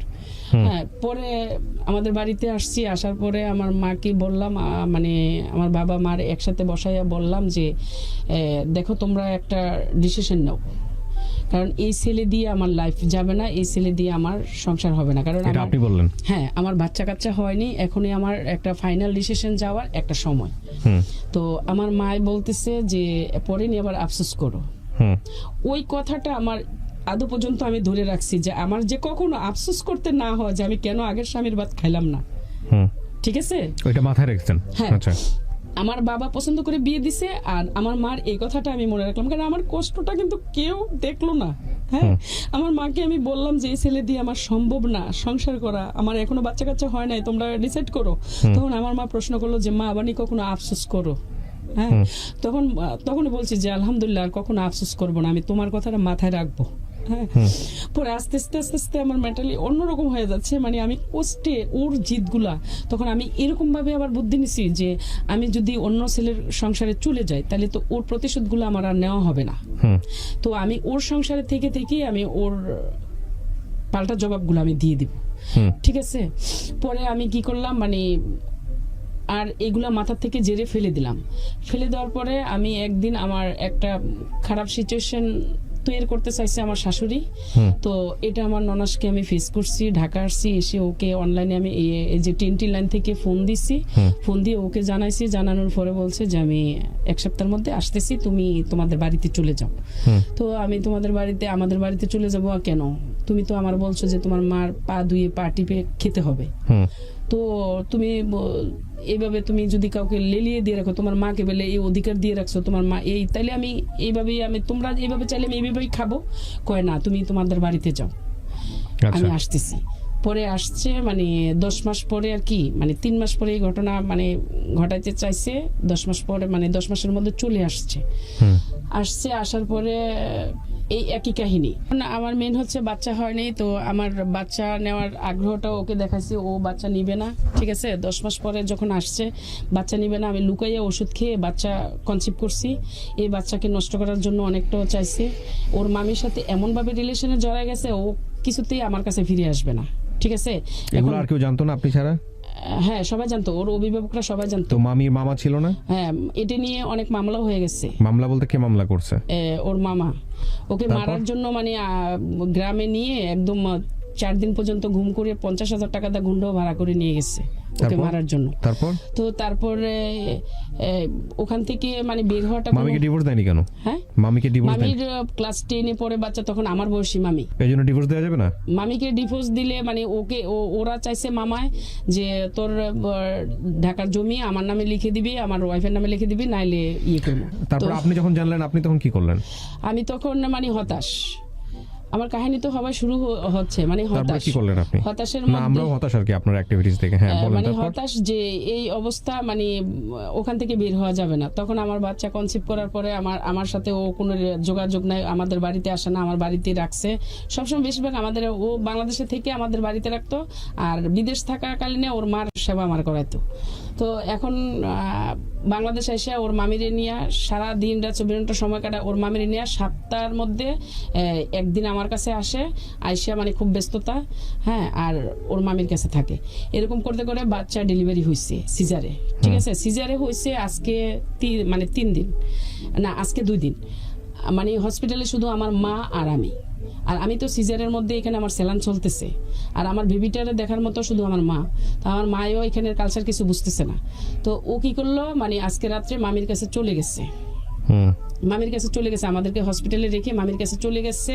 তো গেছে এই আজকের সন্ধ্যায় গেছে, আজকের রাত্রে ছিল, কালকের সারাটা দিন ছিল, এই রাত্রে 11:30 বাজে আসছে হসপিটালে। পরে আমি ওখানে সিজার অবস্থায় আমার খুব রাগ উঠে গেছে। পরে আমি এভাবে বলছি যে তোর ওখানে মানে মামির কাছে কেন গেছো, মামির কাছে কেন, মানে আমি যে একটা হসপিটালে সিজারের একটা ব্যক্তি, আমার মা এখানে কিছু কালচার বুঝতেছে না, তো এখানে কেন, এইভাবে কেন হইতেছে, আর কত কষ্ট আমি পাবো, আর কত কষ্ট আমাকে দেওয়া হবে। হ্যাঁ, পরে ও বের হয়ে গেছে, আবার বের হয়ে গিয়ে ওর বোনের বাসায় ঘুমাইতেছে। হ্যাঁ, পরে ফোন দিতেছি বাসায়, নার্সেরাও ফোন দিতেছে, আপনার ওয়াইফের এটা লাগবে, আপনি আসেন। পরে আমার ভাগ্নাকে পাঠাইছি। ঠিক আছে, পরে যখন আমাকে রিলিজ দিবে তো ওদিন আসছে, মানে 4:30টার দিকে, মানে ওদিনকে আসছে আমার রিলিজ নিয়ে যাবে। তো আসার পরে যাক বেবিটারে দিন চলে যাচ্ছে এমন করে 7 মাস পারি দিলাম। ঠিক আছে, 7 মাস আমার বাবার কাছেই ছিল। আপনার ফার্স্ট বেবি হওয়ার পরে? হ্যাঁ, ফার্স্ট বেবি হওয়ার পরে ও কখনো মানে ওকে এক গজ কাপড় কিনে দিয়ে দেখায় নাই যে আমার বেবিটা। আপনার ফার্স্ট বেবিটা কত সালে হয়েছে? 98-তে। তো পরে পরে যাইয়া ও কি করলো মানে এই আজকে মানে এমন উদাসী আমার বাড়িতে মানে আসছে, আয়সা বলতেছে যে তুমি কি চলে যাবে? কয় না, আমি 3-4 দিন থাকবো। আমার যে কি খুশি কি আনন্দ। আর আমার ভাবিও আমাদের বাড়িতে, আমার মা ঢাকা সিফাইবাগে, ঠিক আছে। তো ভাবি বলতেছে আমি যখন সকালবেলা উঠে গেছি তো ভাবি বলতেছে তোমার এখানে উঠে আসতে হবে না, তুমি যাও রুমে যাও। আমি কোনো আমি ব্রেকফাস্ট বানাবো, মানে আমি চাই ভাবিকে কষ্ট দিব না আমার হাজবেন্ডের জন্য, ঠিক আছে। তো আমি ব্রেকফাস্ট বানাতে আসছি, ভাবি আমাকে জোর করে পাঠা দিছে, কয় আমি কি এই 2-3 জনের ব্রেকফাস্ট আমি বানাতে পারবো না, তুমি যাও। যায়া আমি মানে ঘরে গেছি, দেখি ও রেডি হইতেছে। আমি তুমি কোথায় যাচ্ছ? তুমি বল যাবে না, ভাবি ব্রেকফাস্ট বানাইতেছে। কয় আমার মনে হয়েছে চলে যাব। তখন আমার মাইন্ডে বলছে কি মনে হয়েছে চলে যাবে, 3-4 দিন থাকবে। ও করছে কি প্যান্ট শার্ট পরে বের হয়ে যাইতেছে। আমি করছি কি এই অবস্থায় আমি যে ও যেখানে যায় ওর সাথে সাথে আমি চলে যাব, ঠিক আছে। কারণ ও তো আমার সবসময় এরকম জ্বালাইতেছে, আমি চলে যাব আমার মেয়েটারে নিয়ে। আমি একদম মানে ওর পিছনে আমি পানি ভেঙে এই পর্যন্ত পানি কোমর পর্যন্ত পানি ভেঙে আমি অন্য রাস্তা দিয়ে চলে গেছি, ঠিক আছে। চলে গিয়ে স্টেশনে যখন গেছি ওর একটা রিক্সাতে উঠছে, আমি করছি কি ফিরতে আরেকটা রিক্সাতে উঠছি। রিক্সাতে উঠতে তখন রিক্সাওয়ালার বলতেছি ভাই ও রিক্সাটা ফলো করে করে যাবেন, ঠিক আছে। তারপরে ওই রিক্সাটা ফলো করে করে যাইয়া মানে একবার বাস স্ট্যান্ড একবার লজঘাট, একবার বাস স্ট্যান্ড একবার লজঘাট, এমন করে করে ওইখানেই 120 টাকা ভাড়া চলে আসছে 5 টাকার ভাড়ার মধ্যে, ঠিক আছে। মানে দূরত্ব 5 টাকার ভাড়া, তো 120 টাকা চলে আসছে। পরে করছে কি ও একটা মানে লজঘাটে একটা গাছের নিচে দাঁড়াইছে, দাঁড়ানোর পরে আমি রিক্সাতে নেমে দাঁড়াইছি, দাঁড়াই এসে ওর বাচ্চাটা আমি ওর কোলে দিছি। আমি কি ধরো যেখানে যাবে আমারে না নিয়ে যাও, তোমার বাচ্চা নিয়ে যাও। ও করছে কি ড্রিম দিয়া বাচ্চাটা কোলে না নিয়ে ও আমার হাত থেকে নিয়ে ড্রিম দিয়া নিচে ফেলে দিল বাচ্চাটা। আমি দৌড়াই আমার মেয়েরে আমি কোলে নিয়ে কান্না করতেছি, ঠিক আছে, কান্না করতেছি। কান্না করে পরে ও কি করলো মানে বাস স্ট্যান্ডে আসছে, আবার আমি বাস স্ট্যান্ডে আসছি। বাস স্ট্যান্ডে আসছে পরে ও আমি চলতি গাড়িতে মানে ও লাফ দিয়ে উঠে গেছে। আমিও করছি কি গেছি উঠতে, ও আমার লাথি দিয়ে বুকের মধ্যে বাচ্চা সহকার আমাকে সহকার একদম ফেলে দিছে। আশেপাশের লোকজন, বাসের লোকজন কি করছে? হ্যাঁ সবাই একসাথে জড়ো হয়েছে, মানে ফেলে দিছে। ফেলে দেওয়ার পরে আমি তো একদম মানে চিৎকার শুয়ে আছি, পরে কান্না করতেছি। সবাই আসছে, কন্ট্রাক্টদার মানে বাস স্ট্যান্ডের যারা মানে ঘাট ওরা আসছে, এসে বলছে ওকে, আমি আমার হাজবেন্ড। হ্যাঁ পরে বলতেছে তুমি কিছু মানে অর্ডার করো, খালি ওরে মানে এখানেও যেতে পারে নাই বাস, আর বাদ যেখানে যাক ওরে আমরা ধরে নিয়ে আসবো। তারপর আমি কই এটা আমাদের হাজবেন্ড ওয়াইফের বিষয়। কিন্তু আমি কেন এটা বললাম তখন, কেন মানে আপনার কাছে বলি না যে ওকে ধরেন, আমি এখন এগুলো ফিল করি যে কেন বললাম না। আর এই মুখ দেখাতে আর বাড়িতে যাব না, ঠিক আছে। আমার বাপের বাড়িতে কাজের লোক দিয়ে কাজ করে, আমার ভাই তো মেজর, ওনার ব্যাগ টানার জন্য মানে আর্মির থেকে লোক দেওয়া হয়েছে, ঠিক আছে। আমি গেছি একটা কাজ খুঁজতে, তো এখন আমি এতটা কিছু চিনি না আমাদের সদরের মধ্যে, ঠিক আছে। তো আমি করছি কি আমার রিলেটিভের মানে সম্পর্কে মানে কাকার তো যেটা তো বোন হয়, ওদের বাড়িতে গেছি। ওরা আমাকে তেমন একটা চিনে না। তো আমি যে স্কুলে পড়াশোনা করছি, তো ওই আফুর মেয়েরাও ওই স্কুলে পড়াশোনা করছে, ওই খাতিলে আমার দেখে ফেলছে, ঠিক আছে, আফুর মেয়ে। তো আমি বলতেছি আপনাদের বাসায় কি কাজ আছে? কয় না আমাদের তো কাজের লোক নাই। আমি আপনাদের যদি কাজের লোক থাকে তাহলে আমাকে শুধু ভাত দিলেই হবে, আমার বাচ্চাটারে মানে খাবার দিলেই হবে, আমারে দিতে হবে না, আমি অনেক পরিশ্রম করব। হ্যাঁ আপনাদের এখানে মানে আমার রিলেটিভ কিন্তু তারা, যে আপনাদের এখানে আমার খালি একটু ঠাই দিবেন, আমি না খেয়েও কাজ করব, আমার বাচ্চাটারে শুধু খাবার দিলে হবে, ঠিক আছে। এরকম করে করে পরে ওরা বললো কি কয় না মানে আমাদের এখানে কোনো কাজের লোক নাই, অন্য জায়গায় চলে যাও। এমন করে 8-10টা বাড়িতে আমি কাজ খুঁজলাম, ঠিক আছে। কাজ খুঁজে কোথাও কেউ কাজের লোক রাখে না। আর তখন আমি ইয়াং একটা মেয়ে। আপনি কাজের লোক খুঁজতেছিলেন কেন? আপনার বাড়িতে কি টাকার অভাব আছে? আপনাকে না না আমি আর বাড়িতে যাবই না। কেন যাবেন না? আর ফিরে যাব না বাড়িতে, মানে আমার হাজবেন্ডের যদি আমাকে এরকম করে, হাজবেন্ডের সাথে না যাবো। আপনি আপনার নিজের বাবার বাড়িতে যাচ্ছিলেন না কেন? না চাইছি না, আর যাবো না, মানে আর ইচ্ছে কেন যে করতেছে না। কেন করতেছে না? মানে ওর যেহেতু ও আমার ত্যাগ দিতেছে, তাহলে আমি সবই ত্যাগ দিয়ে মানে আমার মেয়েটা নিয়ে আমি শুধু একা বাঁচবো, এরকম আমার কত সালের গল্প এটা? এটা মানে 98 লাস্টে। বাবা বেঁচে ছিল তখন? হ্যাঁ বাবা বেঁচে ছিল। তো তখন আমি করছি কি আমার আর সবার বাড়িতে খুঁজে খুঁজে আর কি করব, মানে একদম বিকেল হয়ে আসছে। পরে আমার খালাতো ভাইয়ের দোকানে গেছি, মতন আমার খালাতো ভাই আমার গেটার শট দেখে একদম মানে চিৎকার দিয়ে উঠছে। আপনার ভাই তখন আর্মিতে? হ্যাঁ মানে তখনও আর্মিতে রিটায়ার্ড হয়েছে, আজকে 4-5 বছর। আপনার ভাই জানতো তখন এগুলো হচ্ছে আপনার সঙ্গে? না। তো পরে কি করছে মানে আমার খালাতো ভাই দেখে হাউ মাউ করে কান্না করে পরে হোটেল থেকে মানে ভাত নিয়ে আসছে। ভাত নিয়ে আসছে, আইনা বলতেছে বোন আগে তুমি খাও। আমি কই না ভাই আমার খাবার দাবার চলে না, আমি কান্না করতেছি আর এই কথাগুলো বলছি। বলার পরে আমার খালাতো ভাই শুনে পরে আমার খাবার দিয়ে আমার মেয়েরে মানে খাবার টাবার আইনে দিয়ে। আচ্ছা, আমি আপনাকে প্রথম যে প্রশ্নটা করতে চাই এতক্ষণ শুনে, কারণ আমার নিজের অস্থির লাগতেছে এই গল্পটা শুনতে। হ্যাঁ, কেন লাগতেছে আমি বলি। কারণ আপনি তো মানুষকে বলার জন্য আসছেন, নিজেকে হালকা করার জন্য আসছেন। একটা মানুষ জেনে শুনে, ধরেন আপনাকে নখে যদি আমি আলপিন দিয়ে গুতা দেই, আপনি কি করবেন? নখটা সরাই নেবেন না? খুব যদি ভালো মানুষ হন, বিনয়ী মানুষ হন, নখটা সরাই নেবেন, কিছু বলতে পারতেছেন না। হ্যাঁ, সিচুয়েশন আমি যেটা বলতেছি মুখে অ্যান্সার দেন, কারণ লোকজন নাহলে বুঝবে না, অডিও তো। আচ্ছা, আর যদি কষ্ট পান মুখ দিয়ে সাউন্ড করবেন। তারপর আলপিনটা কেন ফুটাইলাম এটা তো আপনি জিজ্ঞেস করবেন। আমি কি বুঝতে পারছি আপনাকে কথাগুলা? জি। অথবা এরকম হতে পারে যে আলপিনটা যে ফুটেছে সে অন্যায় হয়ে ফুটেছে, তাকে আপনি আলপিনটা নিয়ে আলপিনটা ফুটাই দিবেন, অথবা আপনি তাকে ধরবেন তুমি কেন, অথবা বুঝাবেন, কিছু একটা করবেন। তো এটাই তো মানুষের স্বাভাবিক আচরণ। যদি আপনি সেটা না করে আপনাকে একটা গুতা দিচ্ছে, আপনি একটু পরে নখটা আরেকবার দিচ্ছেন, সে আরেকবার গুতা দিচ্ছে, আপনি নখটা আগায় দিচ্ছেন 10 টাকার। শুনেন আমি এই টাকার আপনাকে এটা অ্যানসার করেন আগে 10 টাকার। 10 টাকা আমারই। আপনি আমার কাছে গল্পটা বলতে আসছেন, আপনি যদি আমাকে যদি একসেপ্ট না করেন, আমার কথাগুলো যদি একসেপ্ট না করেন, তাহলে কিন্তু এটা এরকম হলো যে আমার বলতে আসছে আমি বলে চলে গেলাম, মানে ওয়াশরুমে গেছি, ঠিক আছে, ওয়াশরুমের কোন ডেকোরাম মানলাম না, নিজেকে হালকা করে চলে আসলাম, আবার যা খাবো ওই পেট খারাপ ঠিকই হবে, বিষয়টা এরকম হয়ে গেল। আপনি আগে জিনিসটা নেন, কারণ আপনার এই গল্প লক্ষ লক্ষ অ্যাকশন শুরু হয়েছিল, আমি জানি তো, চলে গেছে অ্যাকশন। আমি বলি হ্যাঁ, কতক্ষণ পর্যন্ত গেছে অ্যাকশন? একদম থানা পর্যন্ত চলে গেছে। আপনি মামলা করছেন কখনো? হ্যাঁ, মানে জিডি করা হয়েছে ওর জন্য, 4টা জিডি করা হয়েছে। জিডি করছেন কিন্তু মামলা করেন নাই, মামলা দিকে যায়ও নাই।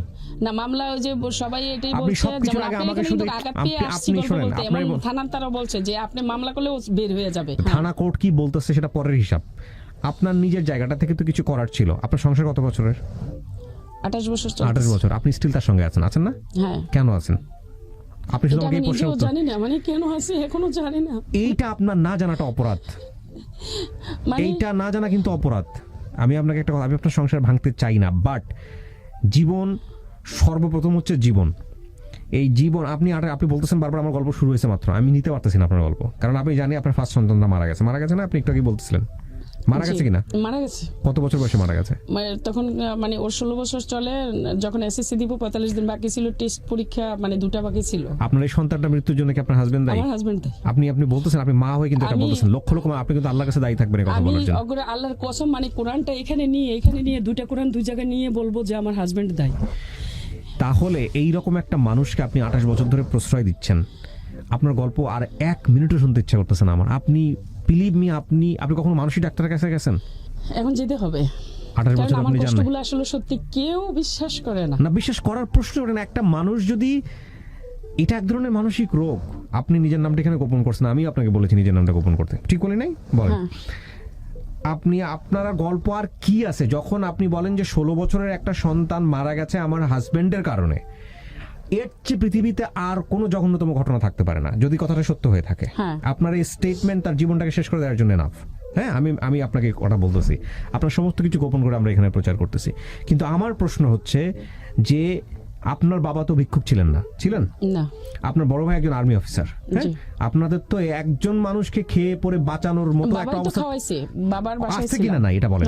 মানে যথেষ্ট ছিল। আপনার মা বলছে যে একটা সংসার ছেড়ে আরেকটা সংসারে যায়ও না, আপনি যাইতেন না, আপনি ছেড়ে দিতেন, ছেড়ে দিয়ে আপনি একা একা থাকতেন। আল্লাহ তো না করে নাই, ধর্ম তো না করে নাই, সমাজ তো না করে নাই, ওই সমাজের জন্যই যায়নি। কি আপনি সমাজে কি দেখাইছেন? সমাজ আপনারা কিছু দিছে? কোন সমাজের জন্য? এটাই আমার বাচ্চা বলছে, সেজন্যই গল্প বলতে আসছি, না তা আমারও আগ্রহ ছিল না। কি সমাজ দিছে আপনার বাচ্চা? আপনি যখন গল্পটা বলতে আসেন, আপনার বাচ্চা আর শুনেন, আপনার মেয়ে আর আপনার ছেলেটা বাইরে বসে আছে, আপনি গল্প বসে আসেন, আমি আলাদা করে তাদের সঙ্গে বসে আমি তার কাছ থেকে 5 মিনিট শুনলাম যে আপনি যেগুলো বলতে আসতেন একতরফা কমপ্লেন, আমি এটা আদৌ প্রচার করবো কিনা। আমরা একতরফা কমপ্লেন প্রচার করতে পারি বিকজ আমরা আসলে কখনো আইডেন্টিটি হাইড ফ্ল্যাশ করি না। আমি শুধু একটা কথা আপনাকে বলি, আপনার হাজবেন্ড আপনি যা বলেছেন এখানে সব যদি সত্য হয়, সব, আমি যদি কথাটা বলছি এই কারণে এই ব্যক্তিটাকে আমরা সামনাসামনি আনি নাই। আপনি সবচেয়ে বড় অপরাধী আমার চোখে। কেন অপরাধী জানেন? সন্তানকে মারা গেছে সেটার জন্য আপনি বলতেছেন আপনি কোরআন শরীফ শপথ, যদি কোরআন শরীফে শপথ করাটা অন্যায়, এটা একটা বড় ধরনের গুনাহের কাজ। শপথ শুধুমাত্র আল্লাহর নামে করতে হয়। সেখানে আপনি এরকম একটা শপথ করার পরে আপনি যদি বলতেছেন যে পুরা দুনিয়া সাক্ষী মাথার উপরে যে আমার সন্তানের মৃত্যুর জন্য সে দায়ী, আপনি এই মানুষটার সাথে সংসার করেন কিভাবে? 1 সেকেন্ডের জন্য তো মন থেকে ওই মানুষের পাশে দাঁড়াতে ইচ্ছা করবে না। আমার শোনেন, দুর্বলতা আমার এই জায়গায় যে আমার বাচ্চার জন্য আমি সংসার করে গেছি, শুধু বড় সন্তানটার জন্য আমি সংসার করে গেছি, ওটাকে আমি ধরে রাখতে পারিনি। তারপরে ইভা আপনার বড় সন্তান যখন মারা যায় তখন আপনার ছোট দুটো সন্তান হয়েছে। হ্যাঁ, আপনার এই 2 সন্তানকে সেভ করার জন্যই তো আমি যদি এখন আপনার কথা সংসার না শেষ করতেছি। করি, আপনার এই 2 সন্তানকে সেভ করার জন্যও তো আপনার ওর কাছ থেকে সরে আসা উচিত ছিল, না তো এই দুটোকেও মেরে ফেলবে যদি আপনার কথা আমি বিশ্বাস না করি। মেনে ফেলতেছে আমার ছেলে, তো এই জন্য গল্প আমার ছেলেও হ্যাঁ, বলতে আসছে। না আপনার ছেলে, ছোট ছেলে ওখানে বসেছিল, আমি যে আপনার বড় মেয়েটাকে জিজ্ঞেস করেছি আমি যে কি সত্যি তুমি ও ক্লাস 10-এ পড়ে, তোমার মা যা বলবে এগুলো সত্যি? হ্যাঁ। তারপর ওকে দেখিয়ে বলেছে যে আপনি ওকে জিজ্ঞেস করে দেখেন, কালকে ওর গায়ে হাত তুলেছে। তা আমার কথা হচ্ছে যে মানসিকভাবে অপ্রকৃতস্থ, বাংলাদেশের নারী অধিকার একটা আইন আছে, আপনি জানেন নারী শিশু নির্যাতন একটা আইন আমি আছে। গেছি, ওখানেও গেছি, ওরাও ওকে হুমকিছে, মানে আসলে ওকে কেন কেউ কিছু করতে পারে না, আমি সেটাই আপনার কাছে শেয়ার করতে আসছি। ওকে কেন কেউ কিছু আপনি করতে তো পারে পারেন না? নাই। আমি তো পারি নাই, মানে আমি তো দুর্বল জায়গা, পারি না আমি না, সন্তানের জন্য। আপনি কিন্তু দুর্বল। আইনেও কেন ওকে কিছু করে না? হ্যাঁ, আইনে কে বলেছে আপনি শক্ত হন, আইন শক্ত হবে? আইনে কে বলছে পারে না? আইনে আপনি উইক, আপনি 28 বছর ধরে নিজের উইকনেস দেখাইছেন, ওকে দুর্বলতা দেখাইছেন, হ্যাঁ, এটাই এবং ও সত্যি। বুঝে গেছে যে একে আমি যাই কিছু করি না কেন এ আমাকে ছেড়ে কোনোদিন যাবে না। ও আপনাকে টেকেন ফর গ্রান্টেড নিয়ে নিছে, সারা জীবনের জন্য গ্রান্টেড। আপনাকে ও মারবে, কাটবে, হ্যাঁ সবকিছু ক্ষতি করবে, তারপর আপনি ওকে ছেড়ে যেতে পারবেন না। আপনার ওই মানসিক দাসত্ব বুঝে গেছে, যে কারণে আপনার কথাগুলো যদি সত্যি হয়ে থাকে, যে কারণে ও আপনাকে যাচ্ছে তাই মতো ইউজ করতেছে। মিথ্যে বলি নাই, তাইলে যেভাবেই খুশি সেভাবে ইউজ করতেছে। শোনেন এখানে একটা কথা বলি, আজকের এই গল্পটা প্রচার কেন করলাম এখানে, আমি একটা কথা বলি আপনাদের সবাইকে, ইনক্লুডিং মি। আমি কোনো মহামনীষী টাইপের মানুষ না, আমি শিখতেছি, জানি, বুঝি, শুনি, সেখান থেকে বলি। আমি যে সত্য মানে পারফেক্ট তাও না।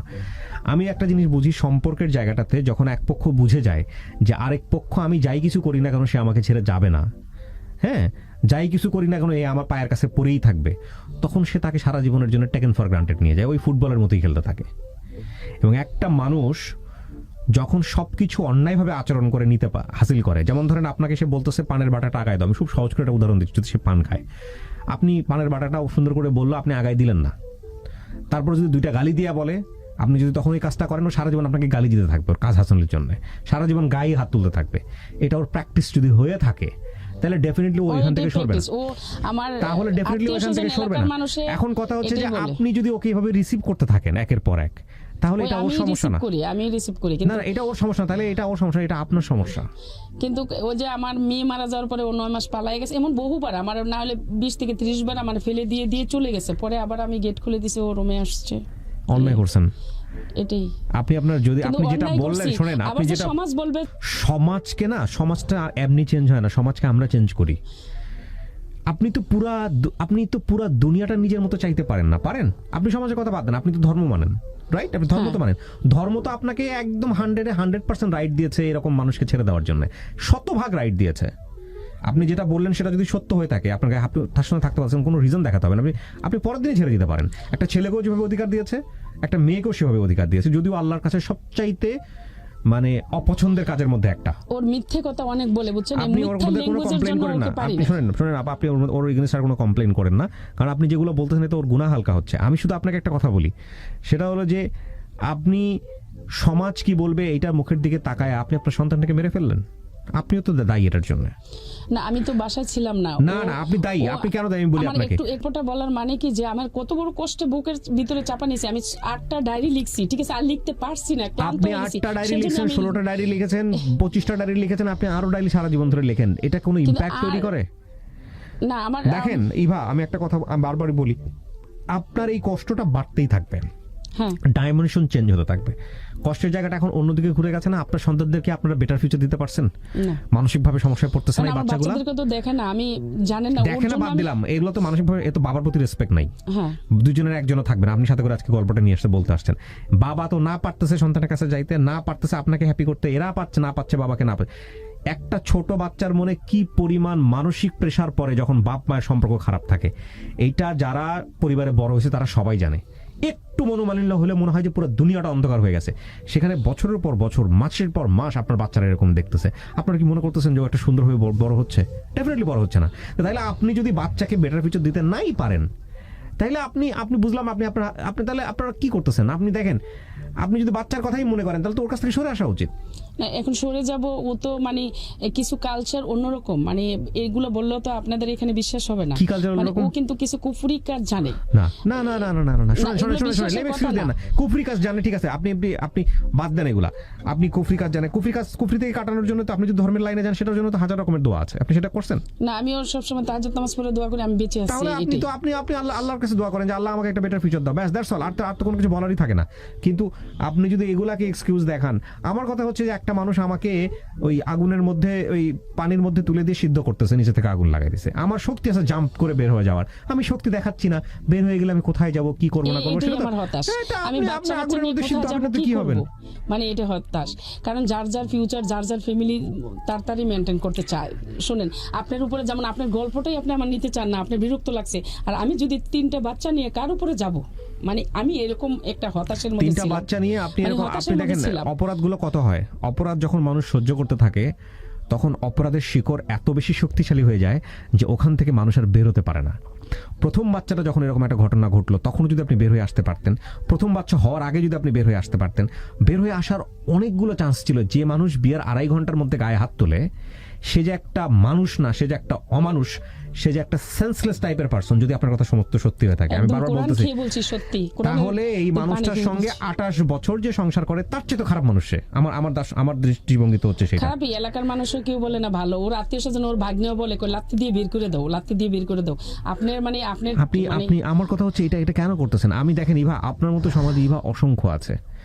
রুটি রুজি আল্লাহর হাতে, আল্লাহ রিজিকের ব্যবস্থা করে রাখছে। একটা মানুষের কন্টিনিউ অপরাধ করে যাবে, আপনি সেটা মুখ বুজে করে সহ্য করে যাবেন, এমন তো ওই না যে মেয়ে বলেই শুধু সহ্য করে গেছি, নাহলে আসলে আর্থিক অবস্থা আমি- দুর্বলতা বাপের বাড়িতে নেই, ঠিক আছে। আমি এই গল্পটা এই কারণে প্রচার করতেছি। আছে দেখেন, ইভা কেবলমাত্র সূচনা করেছিল, আমি পুরো গল্পটা নিতে পারলাম না এখানে, আমি নিতে চাইও না কারণ আমার বাচ্চাদেরকে এখন আমার মেজো ভাই মানে হেল্প করে। আচ্ছা, আমি বৈষয়িক বিষয়তে যাচ্ছি না, আমি শুধু দেখাচ্ছি যে এরকম একটা মানুষের সঙ্গে অনেক অনেক আমাদের সমাজের মেয়েরাই মুখ বুঝে অনেক কিছু সহ্য করে স্টে করে। এটা যেমন সত্য, এটা একটা মেয়ের জায়গা থেকে যেমন সত্য, এটা একটা ছেলের জায়গা থেকেও সত্য। এখানে ইভারা এসে বলে বলে মনে করার কোনো কারণ নাই যেটা একজনের ছেলের জীবনে হতে পারে না। অনেক ছেলেই আছে তার মান সম্মানের কথা ভেবে মাসের পর মাস, বছরের পর বছর এরকম তার জায়গা থেকে তার মতে অমানুষ, কিন্তু তারপরও সে সংসার করে যায়। ছেলেরা আসলে ভাবে বলতে চায় না। আর ছেলেদের ওই যে বললো যে সমাজ কি ভাববে, সমাজের চোখে আমরা সমাজটাকে এমনভাবে তৈরি করেছি, ছেলেদেরকে রেখেছি দানবের জায়গায়। মানে একটা ছেলে কখনো কাঁদতে পারবে না, একটা ছেলে কখনো অন্যায় করতে, একটা ছেলেকে একটা মেয়ে অন্যায় করতে পারে বা একটা মেয়ে অত্যাচার করতে পারে, একটা ছেলে এটা যদি কারোর কাছে গিয়ে বলে, থানাতে গিয়ে বলে, থানা বিশ্বাস করে না, মানুষের কাছে আসলে মানুষ হাসাহাসি করে। মানে ছেলেটাকে আমরা এমন একটা জায়গায় রেখেছি, এবং সেই সুযোগটাও যে একটা মেয়ে বা একটা নারী সংসারে নেয় না তা কিন্তু না, অনেক সময় নেয়। এবং একইভাবে একটা মেয়ের ক্ষেত্রেও ওইটা সত্য হতে পারে। অদ্ভুতভাবে আমাদের সমাজ কাঠামো কিংবা রাষ্ট্রীয় কাঠামো কিংবা আইনি কাঠামো এমনভাবে একটা ইমব্যালেন্স জাস্টিস করে রেখেছে, এই জায়গাটার একটা বড় ধরনের পরিবর্তন দরকার। এবং পরিবর্তনের সূচনাটা তখনই শুরু হবে যখন মানুষ স্পিক আউট করবে, যখন বেশি বেশি করে এই জিনিসগুলো বাইরে আসবে, এবং যখন বেশি বেশি করে মানুষ তাড়না অনুভব করবে, তখন এই জায়গাগুলোর পরিবর্তন হবে। ডেফিনেটলি সামাজিক যোগাযোগ মাধ্যম এখানে একটা বড় ধরনের ভূমিকা রাখছে। এখানে আমরা দেখি যে কিছুদিন আগে, আমি নাম মেনশন করছি না, একজন ক্রিকেটার তিনি তাকে বিয়ে করলেন, তিনি আরেকজনের বিবাহিত বউ ছিলেন। আমি জানি না ইন্টারনাল কেস কি, বাট এগুলো আমাদের সমাজে এখন স্পিক আউট হচ্ছে। শুধু এটা না, আরো অনেক বিষয় আছে যেগুলো হয়তো একটা ছেলে মুখ ফুটে বলেন না, বা বললেও আমরা এভাবে বিশ্বাস করতে চাই না। কারণ আমরা ধরে নেই আমরা নারীদেরকে এমন একটা জায়গায় রেখেছি, নারী শব্দের শাব্দিক অর্থ রেখেছি অবলা, যারা কিছু করতে জানেন না। এটাও যেমন সত্য নয়, ঠিক একইভাবে একটা ছেলে যে একটা নারীর উপরে চরমভাবে অত্যাচার করেন না, সেটাও তেমন সত্য নয়। কিন্তু এই অপরাধগুলো মুখ বন্ধ করে সুযোগ থাকার পরেও বছরের পর বছর, 1 বছর না, 2 বছর না, 3 বছর না, 28 বছর ধরে মেনে নেওয়াটা এক ধরনের অপরাধ। নিঃসন্দেহে এটা একটা অপরাধ, ভয়ঙ্কর রকমের অপরাধ। এবং এই অপরাধটা শুধু নিজের প্রতি না, এই অপরাধটা সন্তানদের প্রতিও। কারণ যদি দুইজন মানুষের একসাথে থাকাটা যদি সন্তানের জন্যই হয়ে থাকে, তাহলে ওই সন্তানের বেটার ফিউচার যদি আপনি নিশ্চিত করতে না পারেন, ডেফিনেটলি এটা আপনি অন্যায় করছেন। এবং সুযোগ যদি থাকে ওখান থেকে বের হয়ে আসার, অবশ্যই বের হয়ে আসা উচিত। হ্যাঁ, খারাপ ব্যবহার করতেছে, পরক্ষণে এসে আদর করে দিচ্ছে, পরক্ষণে এসে একটু ভালো কথা বলতেছে, মুহূর্তের মধ্যে সমস্ত কিছু ভুলে যাচ্ছেন, আবার নতুন করে এগুলোর জন্ম হচ্ছে। এটা একবার, দুইবার, তিনবার হতে পারে সুযোগ, 28 বছর ধরে এটা হতে পারে না। তবে এটা ঠিক যে ইভার 28 বছরকে আমরা জাজমেন্টে নিব না। এমন অনেক নারী আমাদের সমাজে আছেন, এমন অনেক পুরুষ আমাদের সমাজে আছেন, সারাটা জীবনই মুখ বন্ধ করে এসব সহ্য করেন এবং জীবন দশায় কখনোই কাউকে বলেন না, পুরো জীবনটাই শেষ করে দেন। আমার মনে হয় যে এই জায়গাগুলো থেকে আমাদের বের হয়ে আসা উচিত। অনেকেই বলেন যে ডিভোর্সের রেট বেড়ে যাচ্ছে। ডিভোর্সের রেট বেড়ে যাচ্ছে তার অন্যতম কারণ, এক পক্ষ বলেন যে এটা একটা ভালো দিক, কারণ মানুষ অত্যাচার সহ্য করছে না, মানুষ মানে বেঁচে থাকার জন্য মানুষ এখন সম্পর্ক ছিন্ন করে নিজেকে আবিষ্কার করার চেষ্টা করছে। আরেক পক্ষ মনে করেন যে মানুষের মধ্যে সহিষ্ণুতা কমে যাচ্ছে এবং সেই জায়গা থেকে ডিভোর্সের রেট বেড়ে যাচ্ছে, এটা খুবই আশঙ্কাজনক। তবে যেটাই হোক না কেন, আমি আসলে কোনো পক্ষের হয়ে কথা বলতে চাই না, আমি শুধু এটাই বলতে চাই যে আপনি যদি ধর্মীয়ভাবেও চিন্তা করেন তাহলে ধর্মও আমাদের এটা সমর্থন করে না যে বছরের পর বছর আপনি একটা অপরপক্ষ থেকে, সেটা হাজব্যান্ডও হতে পারে বা ওয়াইফের পক্ষ থেকে, অত্যাচার সহ্য করে মুখ বন্ধ করে স্বামীর সেবা করে যাবেন বা স্ত্রীর সেবা করে যাবেন। এটা ধর্মও আপনাকে বলে নাই। ধর্ম বলেছে যে হ্যাঁ, তালাক দেওয়া একটা ঘৃণিত কাজ, আল্লাহর সবচেয়ে অপছন্দের কাজ, মানে হালাল স্তরের সবচাইতে নিম্ন স্তর হচ্ছে এই তালাক, এবং এইটার জন্য যাইনি। এটার জন্য আপনি জান নাই, সেটা ঠিক আছে, কিন্তু আপনি কয়েকজন মুফতির কাছে গেছেন, আপনি কোন আলেমের কাছে গেছেন, গিয়ে পরামর্শ করেছেন? আপনি শুধু হ্যাঁ না বলেন না।